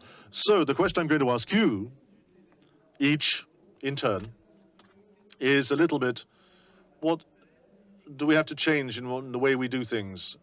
And how can a platform like the IUCN, as we said before, is an absolutely unique network of 15,000 experts, 1,400 organizations, powerful ones, national ones, etc., a secretariat that's very active worldwide. How can we do this to achieve these objectives? So I'm going to start with one of the key actors in the heart of what we'll all be doing in the next 35 years. It's the Biological Diversity Treaty, and in particular David Cooper. It's the Executive Secretary, interim Executive Secretary. Of my most of my discourse, but the word is you. And in brief, tell us what you think from your perspective, from the Convention Secretariat, what needs to change so that we do achieve the 2030 and the 2050 objectives. The floor is yours. Thanks, David. Thanks so much, Gilles. Can you hear me well? Very well, thanks. So first, let me just thank IUCN and the Government of France for inviting me to be part of this historic event to mark the 75th anniversary of the Union. On behalf of the CBD family, I wish you all happy anniversary. I'm actually speaking from Geneva, where the parties to the convention are meeting in two working groups, one on indigenous and local communities and traditional knowledge, and the other on digital sequence information. So I apologize that I won't be able to be with you for the entire panel. I just want to begin by expressing my appreciation to IUCN, the largest environmental network bringing together government, civil society, experts. IUCN was, of course, instrumental in the creation of the CBD by circulating the first text proposals for the convention, and since the adoption of the convention in 1992, IUCN's been a key partner. Of course, more recently, IUCN contributed in so many ways to support the negotiation and adoption of the Kunming-Montreal Global Biodiversity Framework.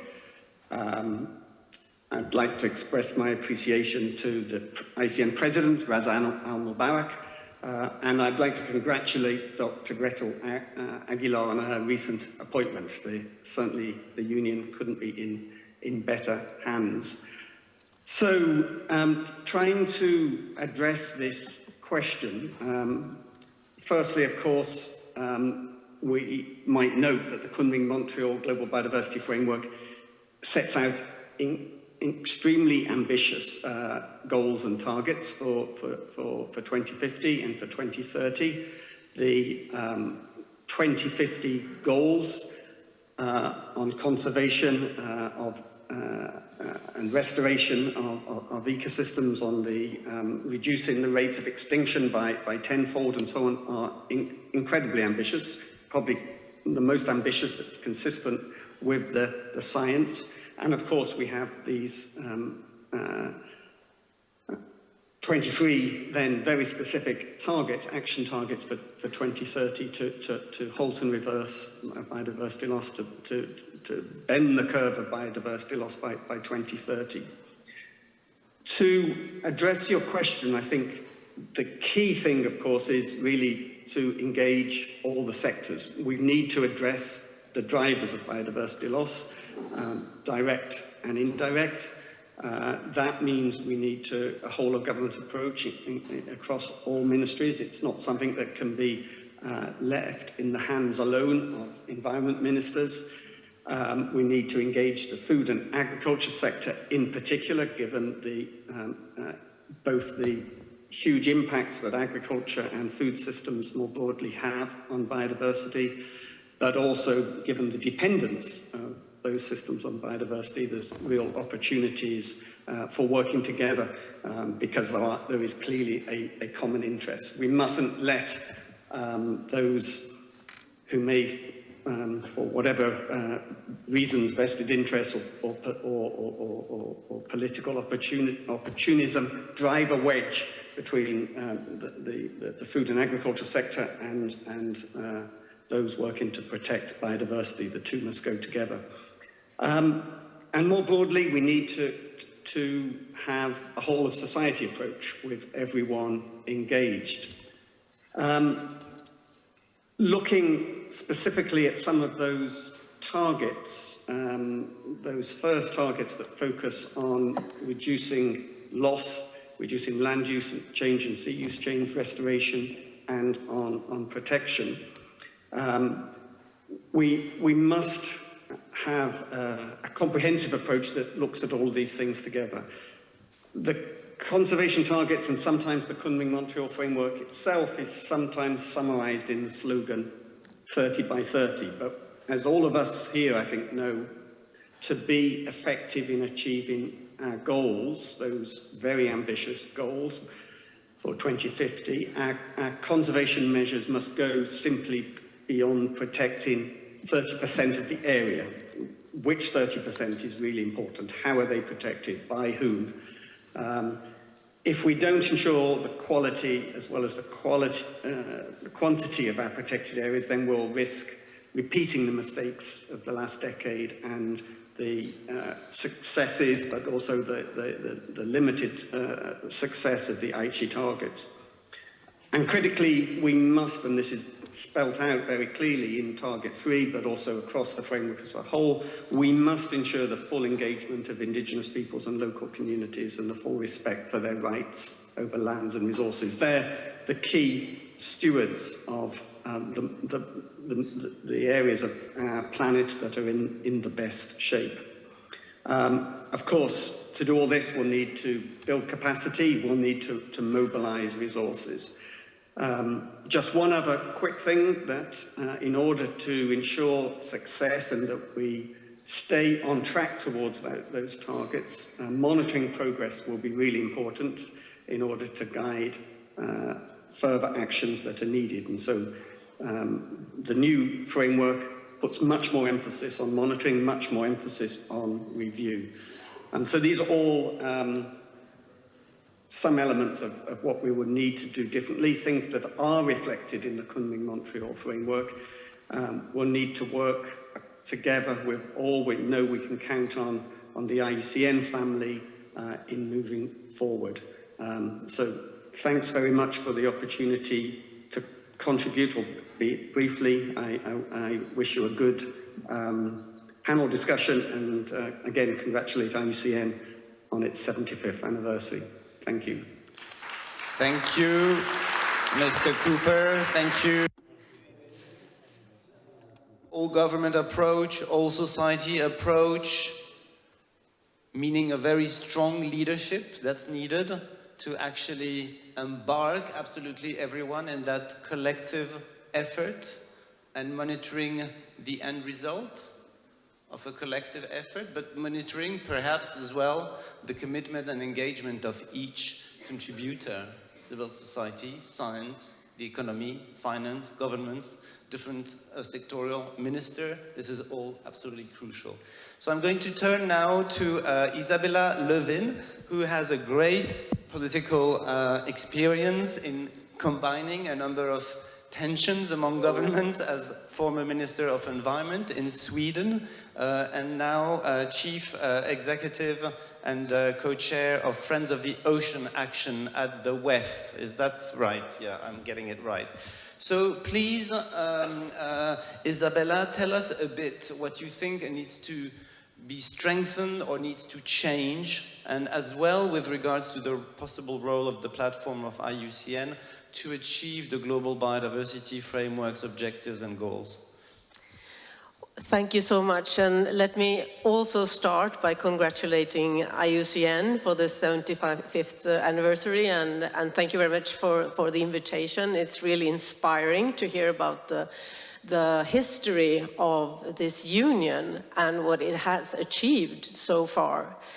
So I think the answer to your question, and it has been mentioned a lot of times already, is first of all, cooperation.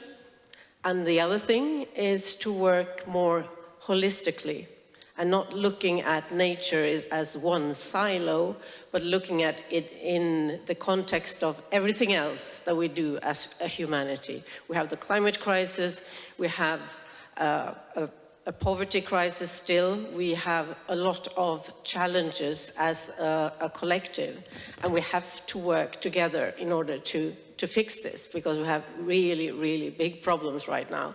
And I think if you look at the world at this very moment in history, we have a lot of conflicts going on in the world, new conflicts, old conflicts now blossoming, very, very tragic ones. And at the same time, we've had two major successes globally on the UN scale last year. And the one was, of course, the Kunming-Montreal Agreement. The other one was the High Seas Treaty. So this was kind of two beacons of hope in a very, very dark world where we have more and more difficulty in cooperating. But on these 2 points, we actually succeeded in delivering an agreement on a global scale. So now what we need to do is to kind of look at that light at the horizon and try to deliver on that. And the only way to do that is through cooperation. At the World Economic Forum, we have the Friends of Ocean Action, as you mentioned. It's some 75 different actors who try to exchange good ideas, try to catalyze finance, and try to cooperate in order for us to really deliver on these crucial existential agreements that we managed to get through last year. So on oceans, the High Seas Treaty, it's 50% of our planet that has been more or less unregulated until now. But we still don't have the mechanism in place at the UN level to implement the marine protected areas that we are supposed to do under the Montreal Agreement. So 30 by 30, we need some mechanism in place. So that needs to be a focus now, and I think IUCN is so centrally placed to push for that, come up with good ideas. The interface of science and policy making that was mentioned already, you're experts on that. You can help us with that and help the UN. All your member states could unite and find a vision how we're going to do this. I think also the ratification of the High Seas Treaty is extremely important. That we just have the piece of paper now. We need to have it ratified, and that enough member states really put it into their legislation. And I think the next UN Oceans Conference in 2025 in Nice, here in France, would be a good occasion to kind of deliver on the ratification. so that we really have these instruments in place.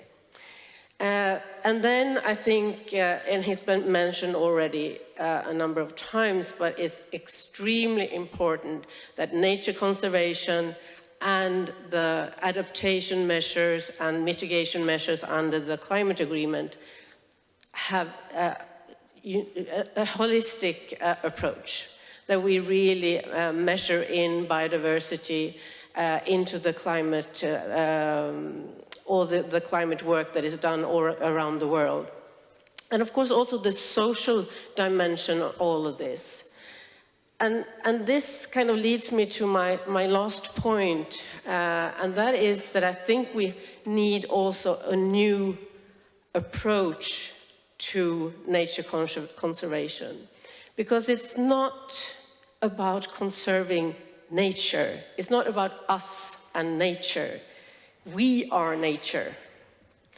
So I think we need this kind of new narrative about who we are as a humanity at this time in history, where, you know, if we don't conserve nature, we don't conserve ourselves.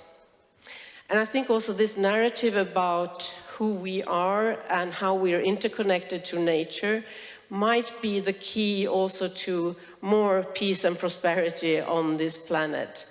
Where if we kind of succeed in finding the spots that unite us and does not divide us, where we really see that we live on one planet with one ocean.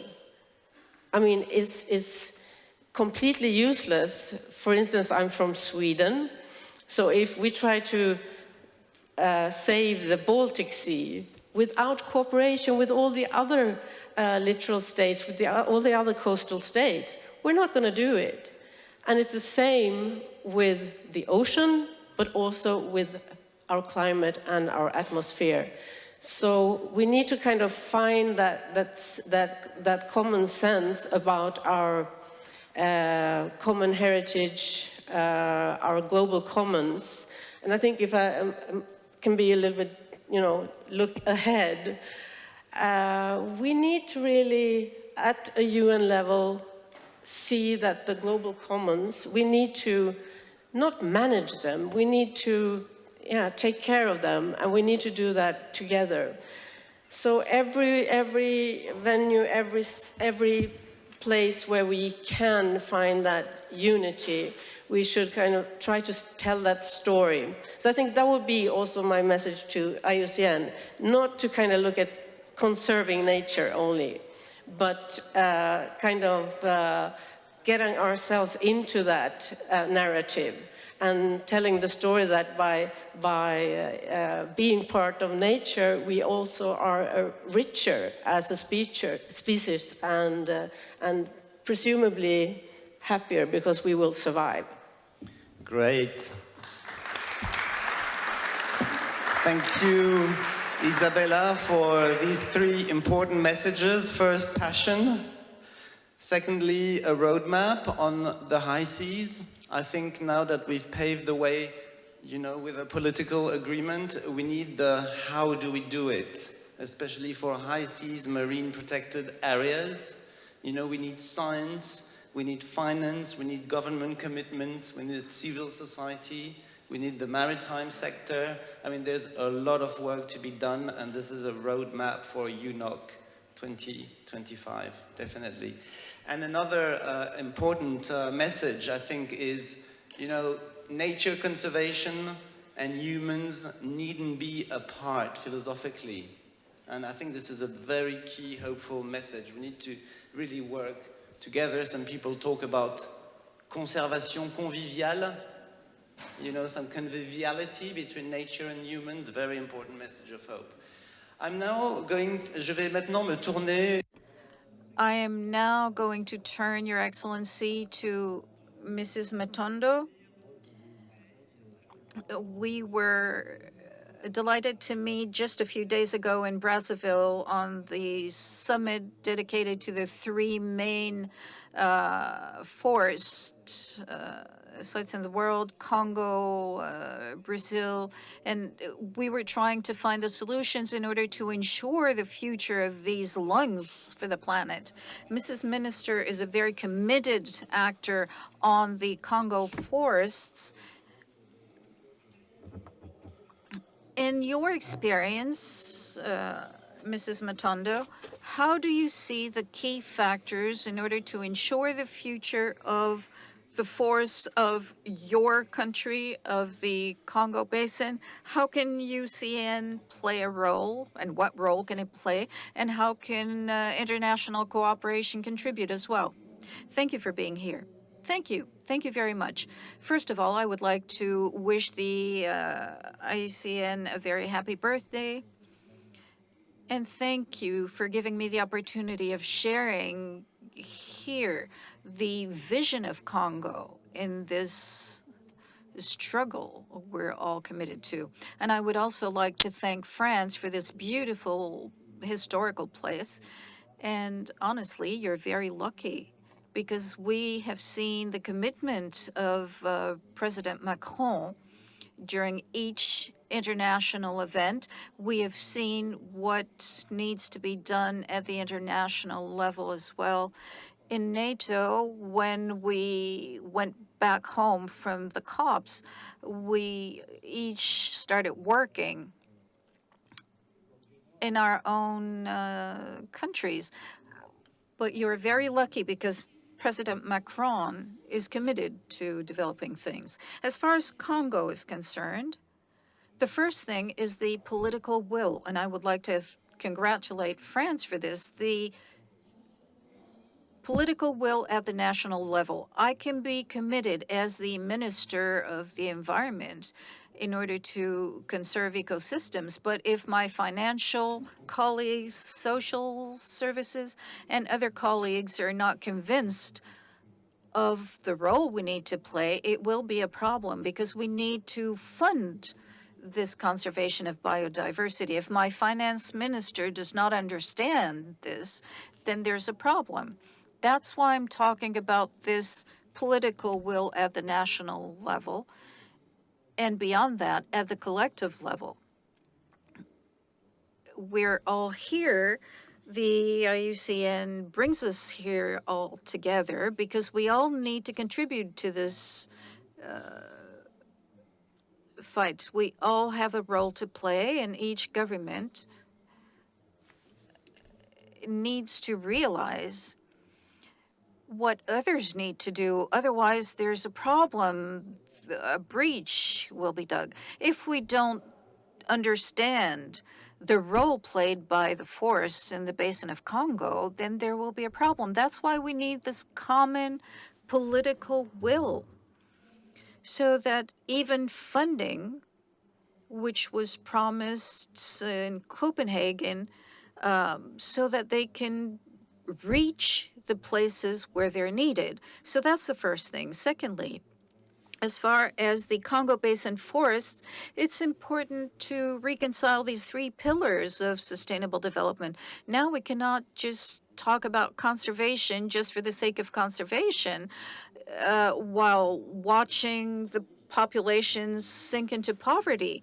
We should look at populations and look at what they need. They need energy, and where do they get it from? From the forest. So we should reconcile the three pillars.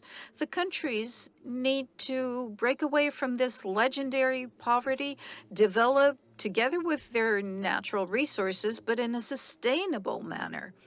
Conservation of biodiversity should also be combined with the local communities' lives who live within this environment.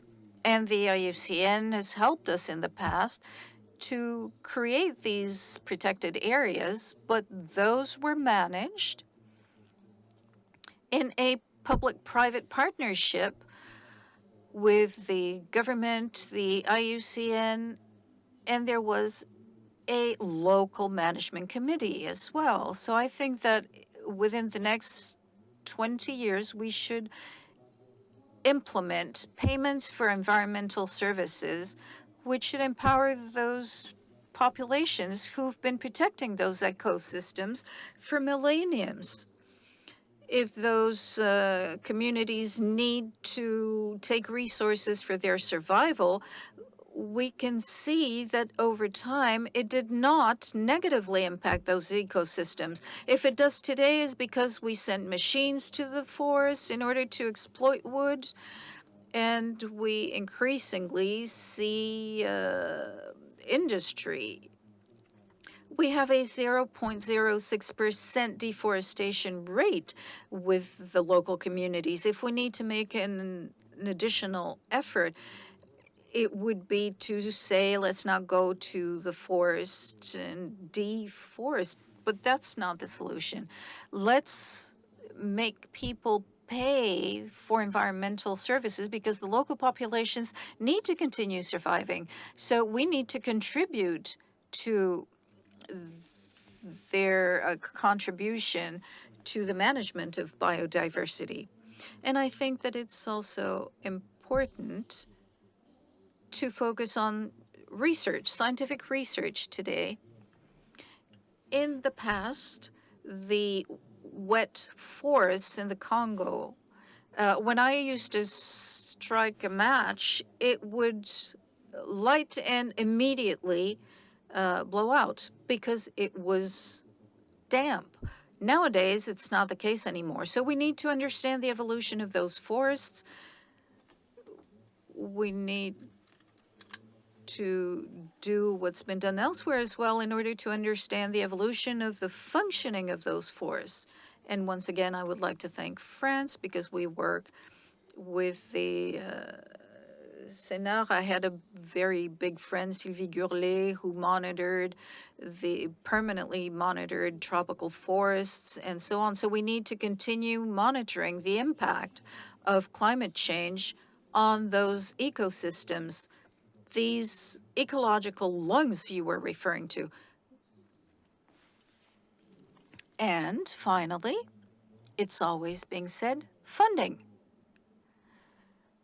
For a long time, we've decided that international funding should reach developing countries, but we can see that the breakup of this funding does not reach our countries. We've seen a number of countries attracting funds, but today at the COP21 here in Paris, we took the decision to allocate 100 million francs every year. In Montreal, we also decided on a funding mechanism in order to help management of biodiversity. We also decided to work on funds. How are we going to set up mechanisms for the future which are equitable, real in all countries, in all continents, and how is this accessibility to funds enable us to implement those payments for environmental services I was referring to in place? This solution must be maintained, and we really need to make efforts in order to maintain this. And finally, the Congo believes that we should implement a decade dedicated to reforesting. We're talking about restoration. That's restoring already degraded ecosystems, but we need to plant new forests, which will help increase the carbon capture surfaces. So we believe that rather than just talk about the decade dedicated to forest restoration, we should decide at the international level of a decade dedicated to reforesting. So thank you very much.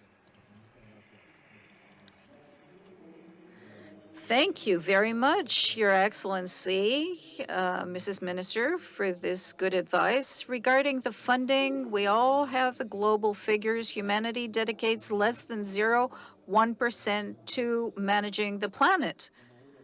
Less than 0.1%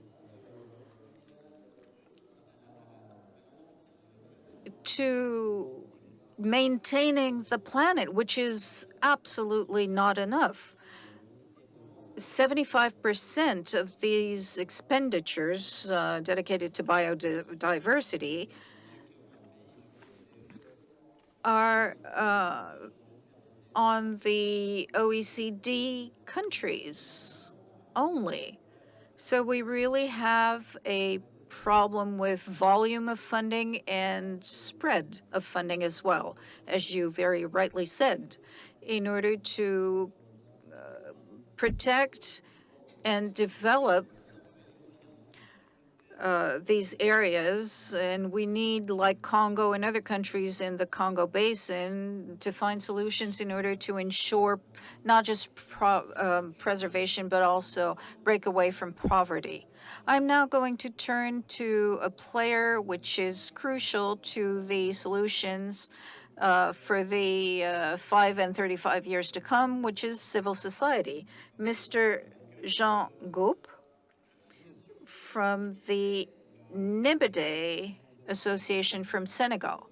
Can you share your vision with us regarding what needs to change in the 5 coming years or in the 35 coming years in order to reach our objectives, which is to save biodiversity?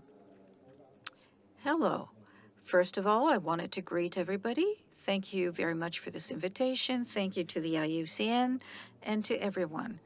I am French and Senegalese. I was born in France, in this beautiful country, hosting us here today. And I grew up in Senegal, which is my second country.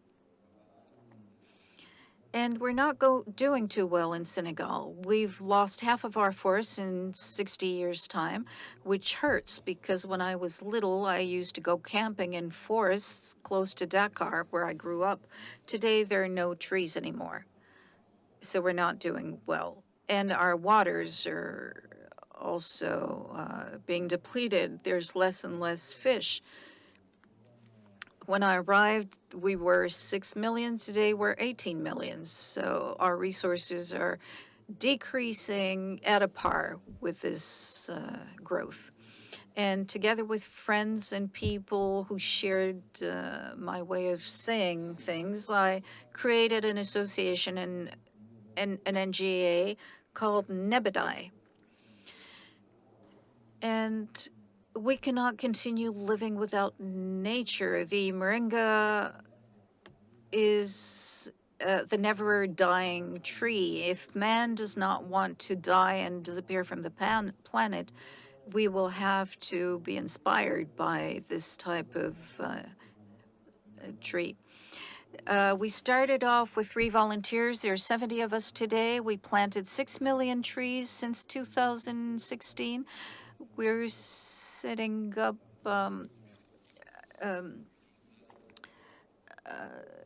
communities. As the minister said, people need wood to cook with. If you don't have wood, you can't cook, and so you can't feed yourselves.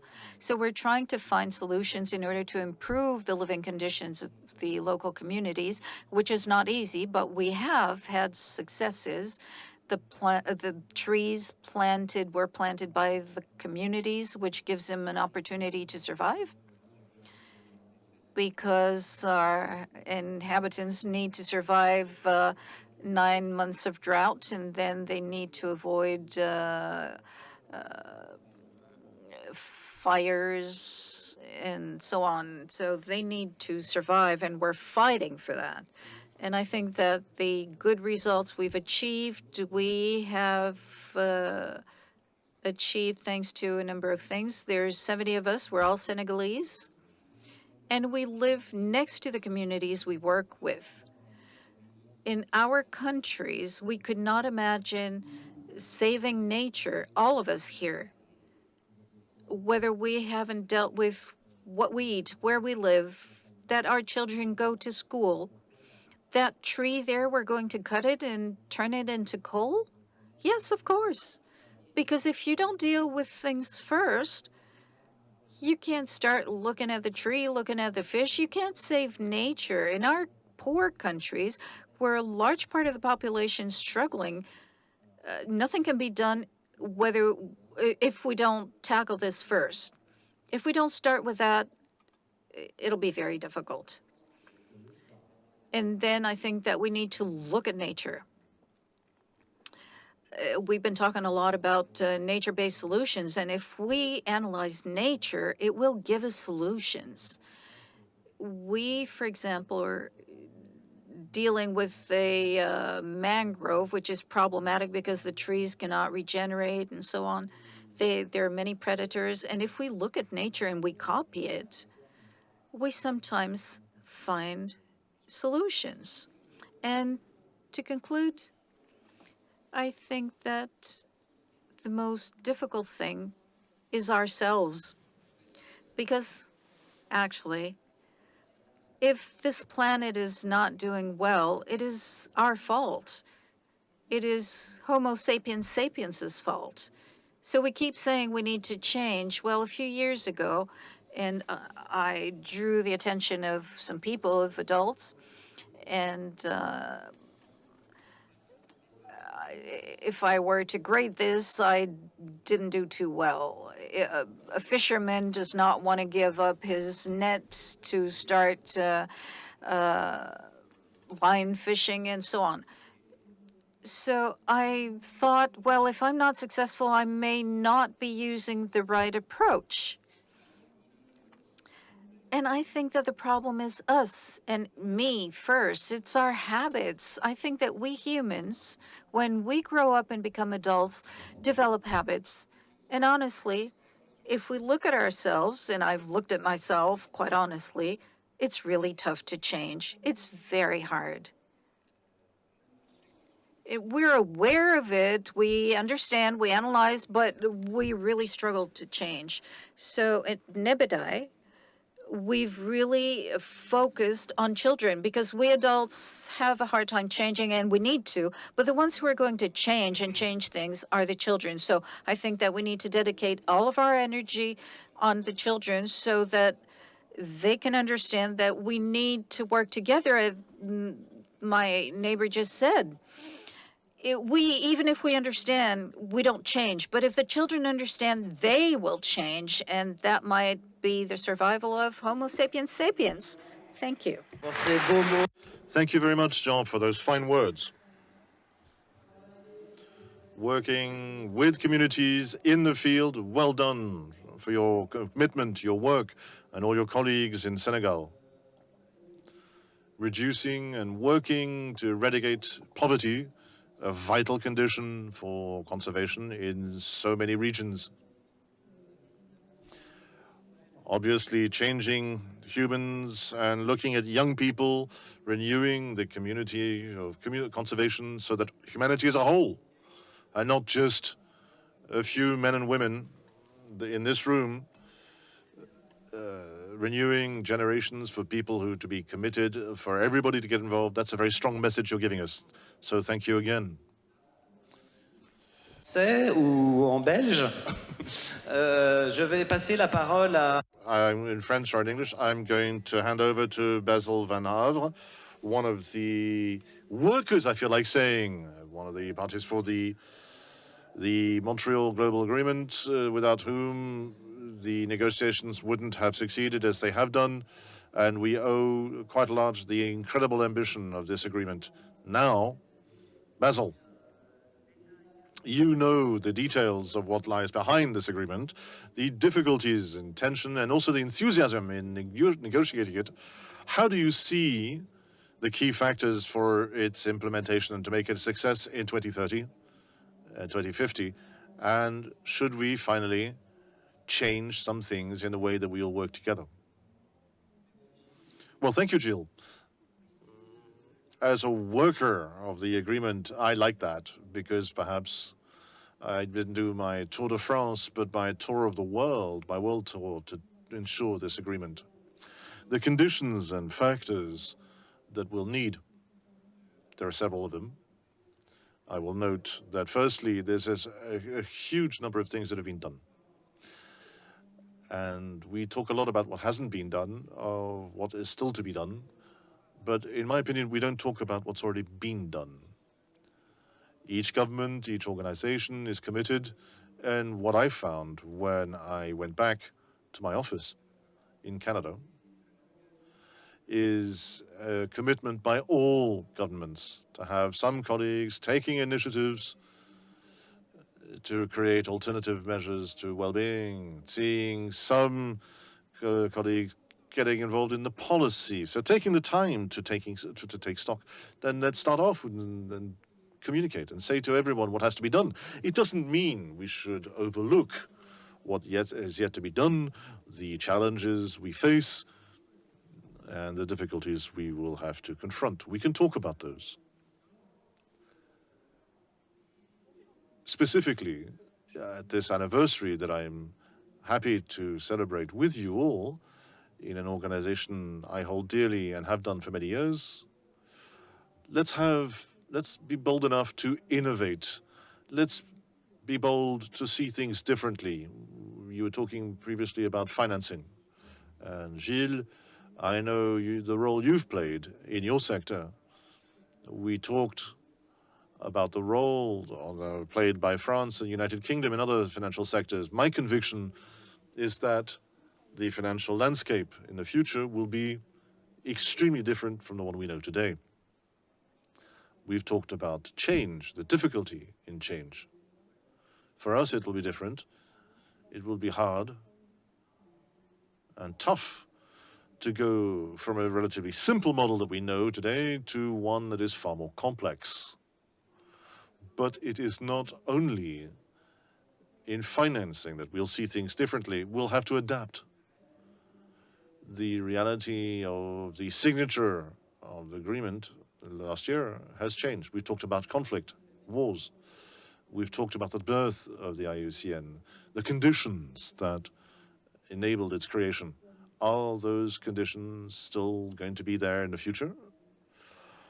Those that we will make it possible to implement treaties that will integrate climate change, pollution, maritime issues, and biodiversity. Because if we ask actors to take measures, we talked about the agri-food sectors, those people will need an integrated response. And that's where the IUCN can play an important role. I see my friend Manuel Pugal-Vidal in the room, and I know that we're in good hands to create a bond or a tie-in between climate and biodiversity.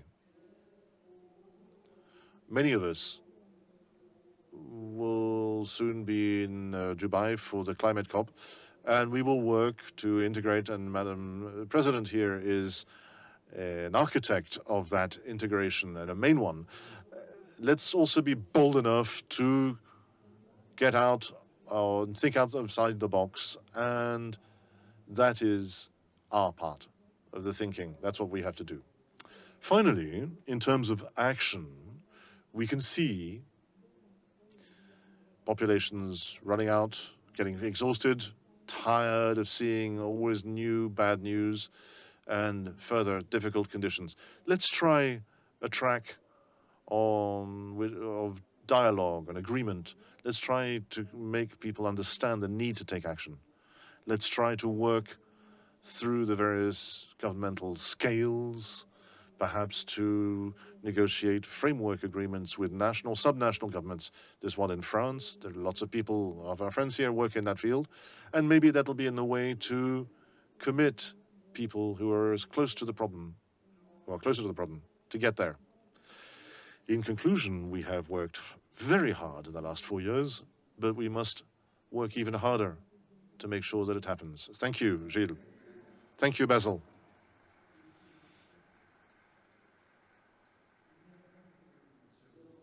I believe that we can applaud very strongly our panelists.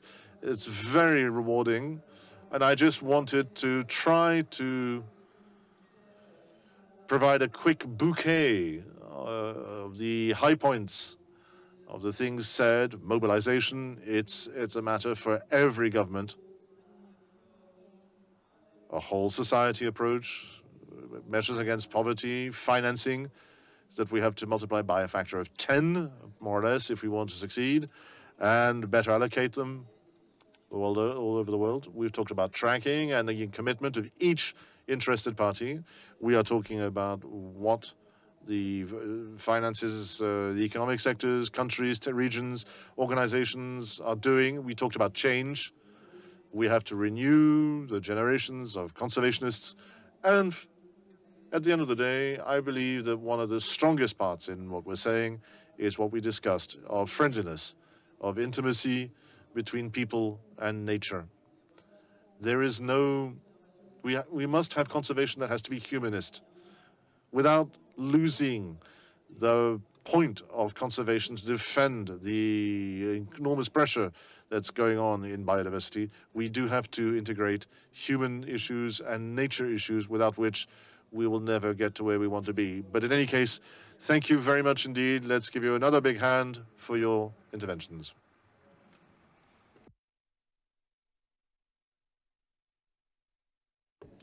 Thank you, Your Excellencies the Ministers, gentlemen, Gilles, for your moderation.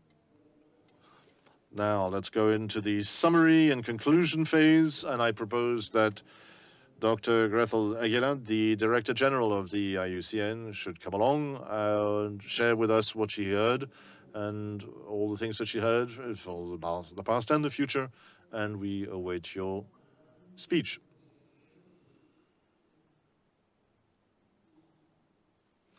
Madame la Ministre, Madame la Ministre, Mesdames, ladies and gentlemen, elected members of Fontainebleau, our wonderful host, IUCN President, Council members, IUCN members, IUCN President of the French National Committee, friends and partners.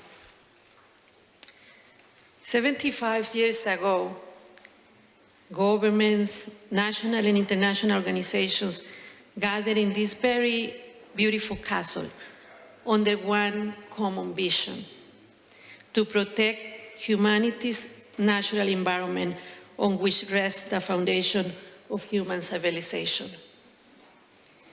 In the Salle of Cologne, not very far from this spot where I'm standing, they came together and formally signed an act that promised to build a better world just some years after the ashes of the Second World War. We were founded with the understanding that humanity is inseparable from nature, something that indigenous peoples all over the world keep reminding us. We are one with nature. We are one with Mother Earth. And looking back, the 1948 Act of Constitution of IUCN places our focus on facilitating cooperation between governments and organizations that want to protect nature. It calls for the protection of nature using scientific tools and education.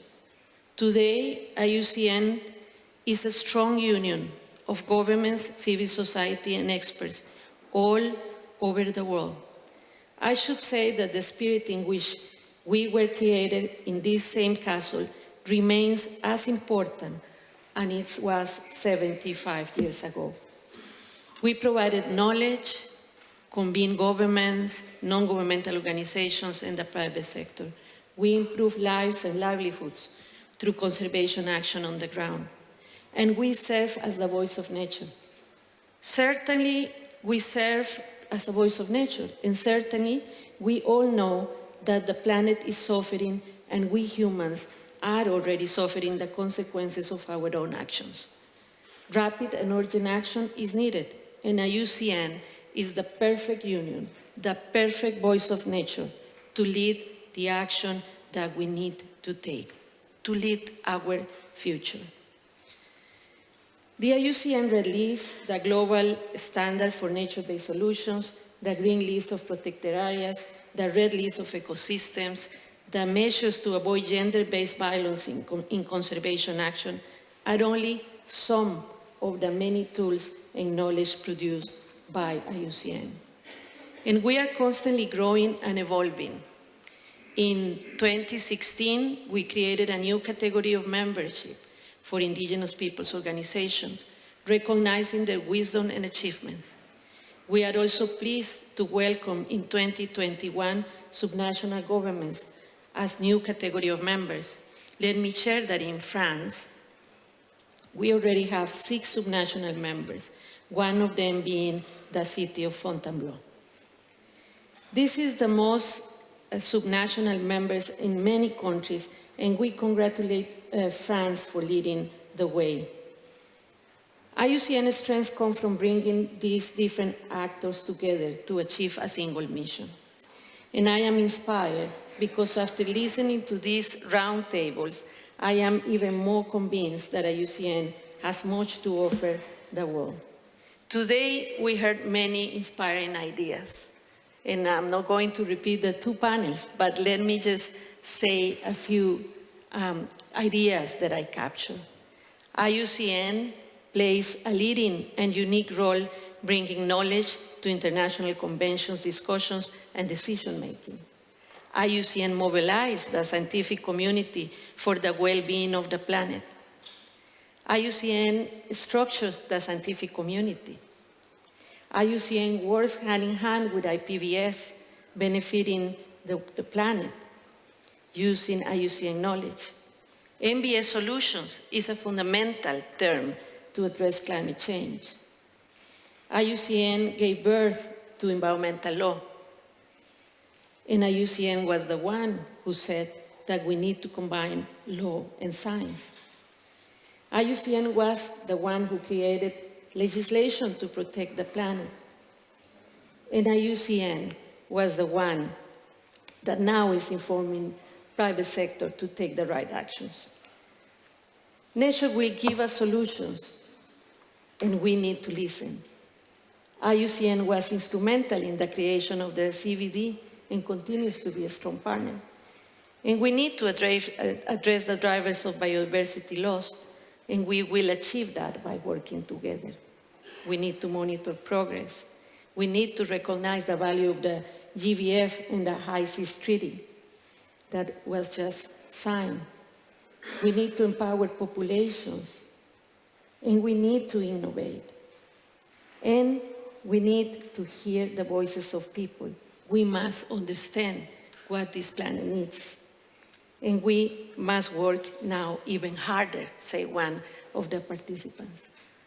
So, Madame and Messieurs, I am so pleased that we are celebrating this occasion in France, one of our strong partners, and in the same country where IUCN held the World Conservation Congress in Marseille just 2 years ago. As mentioned earlier this morning by the IUCN President, Razan Al-Murabak, we will soon engage, passing the baton from Marseille to Abu Dhabi, where the 2025 IUCN World Congress will be held. IUCN has achieved many successes and created positive impact on the ground worldwide. There is much to celebrate, but we must also be honest. Much more is needed. Environmental degradation, biodiversity loss, and the climate crisis continue to accelerate in front of our eyes. It is clear that our work has never been more important and that we, as a union, have much more to do. We must be an even stronger voice for nature and act with more speed because there is no time to lose. The voices of science, governments, indigenous peoples, and communities need to come together because none of us would like to be remembered for the wrong reasons. We will not be given a second chance. As we celebrate 75 years, we must recognize that we are the generation that must leave a lasting footprint and legacy on planet Earth history. We are the generation that must achieve our mission. Our powerful union is ready to assume this responsibility. Let us work together in the coming years so that we can all live on a healthy planet. Thank you very much. Gracias. Merci. Happy birthday, IUCN.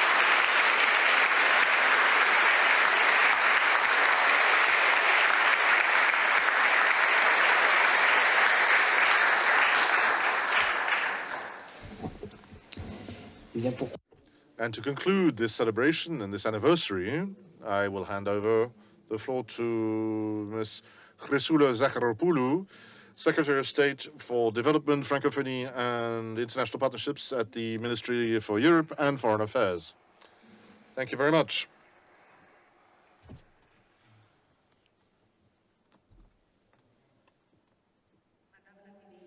Madam Minister,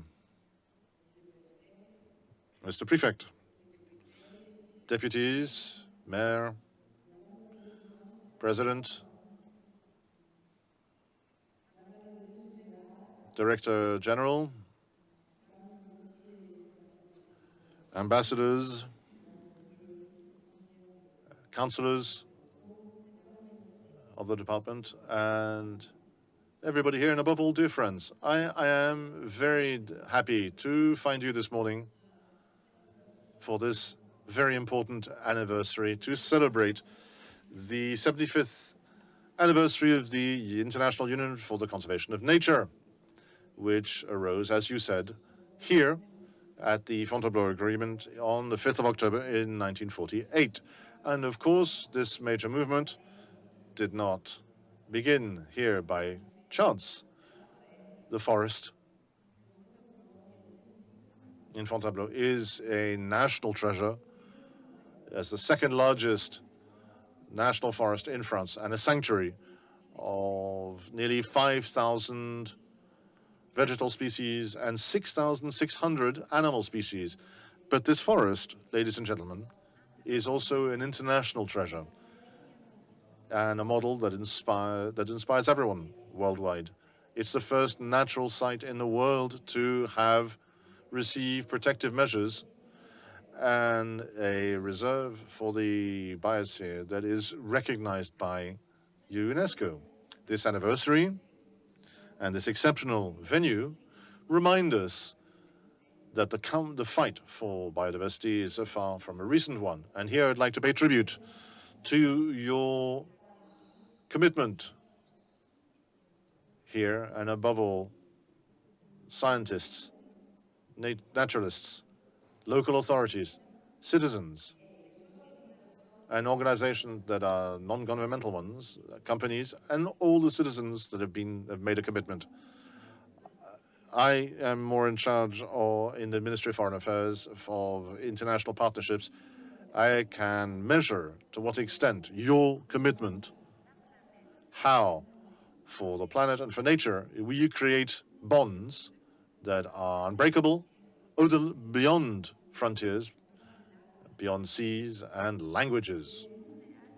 From Montreal to Libreville, from Fontainebleau to Gland, your commitment gives full meaning to the fine words of union, that of our organization. But this fight, this combat for nature has never been so necessary nor so urgent as today. You know better than I, living species are disappearing at an unprecedented pace. And alas, we know the reason. As the Secretary General at the UN said in Montreal, humanity is committed to a war against nature. A crazy war, a destructive war, even basically a suicide, because nature provides us the air we breathe, the food we eat, the energy we need, and the resources and employment that make us live. And as usual, Madam Minister, the countries and populations in the developing nations are in the line of fire, but they're also the first providers of solutions to deal with this emergency. The first victims, as they are. As I said, I'd like to point out, just give you one figure, 700 million people living in countries with low incomes, risk losing 10% of their GDP by 2030 in the event of their ecosystems collapsing. In developed nations, this loss would be less than 1% of our wealth. But here again, this is where we can find solutions. I saw this in my 60 journeys during my term of office, and I can tell you in Costa Rica, and I saw this, there was a very innovative system to pay ecosystemic services. In Vanuatu, with the President of the Republic as well, where nature is protected and appreciated by local populations as a rampart against rising oceans, which is why we have a duty to act to support our partners all over the world and together bring a halt to the collapse of biodiversity. Don't want to go back to our national actions, which is so wonderfully well done, and the exceptional mobilization by the Minister Christophe Besset and Sarah El-Hariri. But I can say that our country, and that's why I am here today, is fully motivated on an international level, and it's an opportunity for you to make that connection, national action and international action, because it's the same fight, ladies and gentlemen. So let's start off with COP15, where we together achieved a major victory with the adoption of the 30 by 30 objective, driven by a coalition of over 100 states that France had the honor to preside with Costa Rica. And I'd like to thank the IUCN for being by our side at every time, at every moment. But over and beyond the COP, with Mr. Béchu-Belleville, and of course with Sarah, our French team for nature, as I call it, and is active in every domain. The protection of the high seas with the BBNG agreement. The measures against plastic pollution, with which current negotiations in Nairobi, and also for the oceans that we have the honor of organizing in 2024 in Costa Rica, and also in 2025. It'll be our honor to welcome the UN conference in Nice. We are also acquiring the means to finance this diplomacy of solutions, as I like to call it, to ensure biodiversity. We've decided to double our bilateral financing for biodiversity to get to 1 billion euros per year by 2025.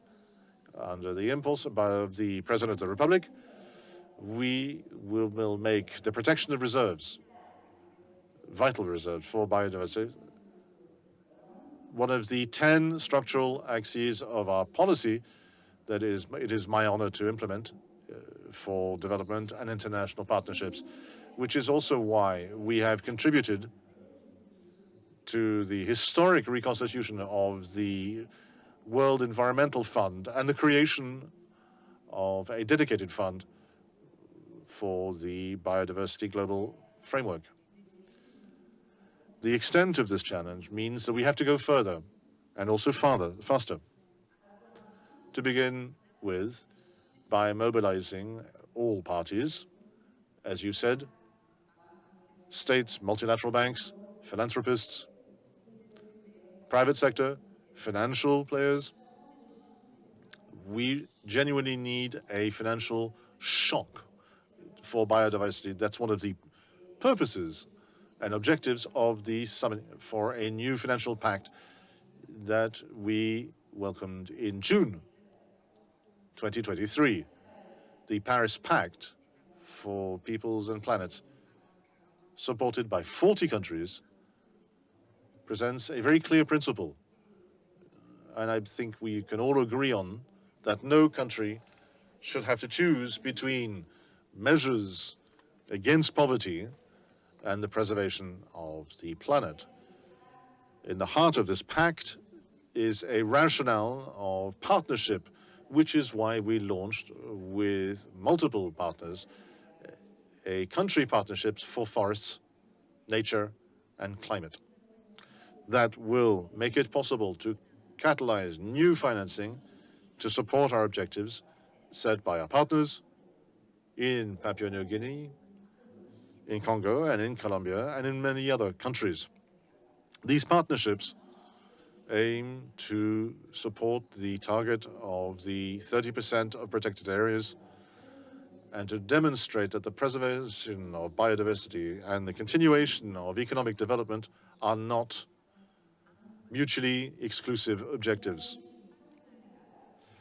A partnership rationale also concerns our young people that are increasingly worried and at the same time committed to environmental causes. Preserving the environment and nature will be at the heart of the major motivation and mobilization for young people on an international level, which the President of the Republic announced last year. The pillar of our actions in favor of biodiversity are science. Today, we see roles being disputed along with legitimacy for what scientists have to say, including within the IPCC and the IPBES. And there are some co-chairs of solidarity for, if you remember during the COVID period, I can say, I see the same destruction of the impact of disinformation in questions regarding global health, which is why our country, France, is striving to ensure that science lies at the heart of actions for biodiversity in positions that it will have in its international negotiations and its bilateral negotiations as well that it has with other countries. I am thinking about the very ambitious program in research, One Forest Vision, which the Ministry of Foreign Affairs is supporting with the Research Ministry. And also, I would like, dear Rajan, dear Gretel, ladies and gentlemen, I'd like to confirm that the Union is a central partner for France to the implementation of this international objective. And looking at our NGOs, local and regional authorities, it shows the multilateralism today that has to be inclusive and multi-sector. It is a perfect illustration of the policy of international partnership that we support with its unique network of experts all over the world. The Union provides scientific knowledge that are vital for biodiversity, and with its historic presence in the field, it makes it possible to identify and develop innovative solutions to combine countries' development, as you said, Madam Minister, the issue of employment, and at the same time, preserving biodiversity.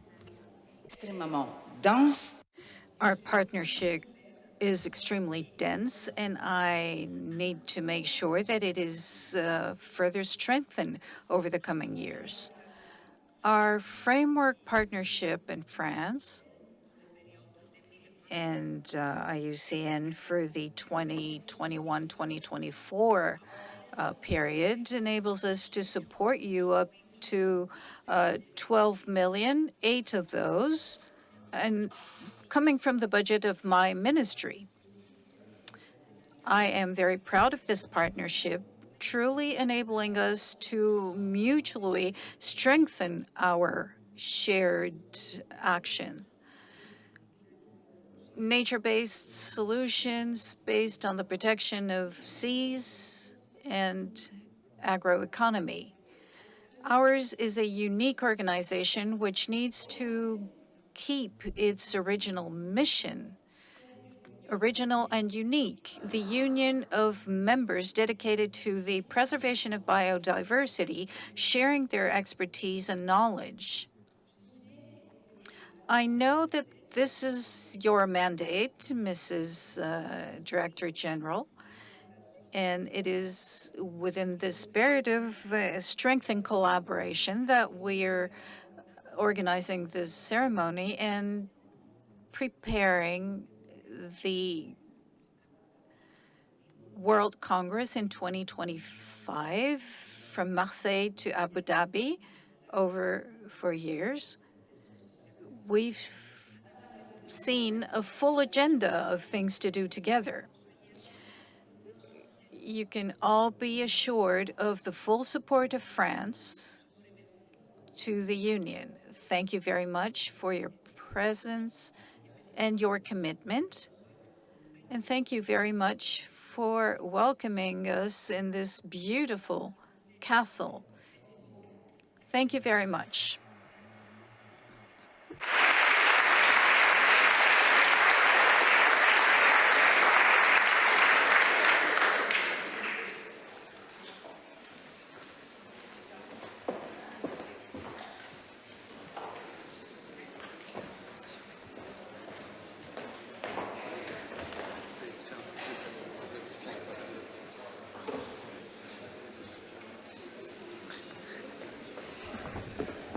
À tout anniversaire, un souvenir. So for every birthday, there's a souvenir, and we have prepared one. It will be shown by Mrs. Chair of the IUCN. This plaque will be joining others which are in the historical sites of Fontainebleau. The Hermitage in Franchard, managed by the Forest Union, holds all the plaques showing us the road followed by IUCN and its members. Ladies?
Oui, merci. Merci Olivier.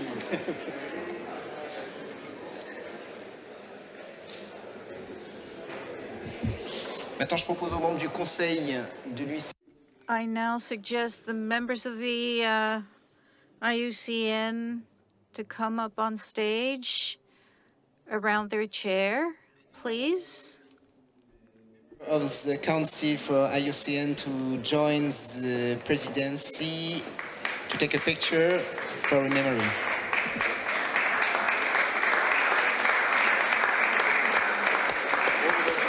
Dans votre rôle de Monsieur Loyal, là, hein? Oui, je fais des ménages aussi. Oui, c'est bien. C'est ça.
offered by the Ministry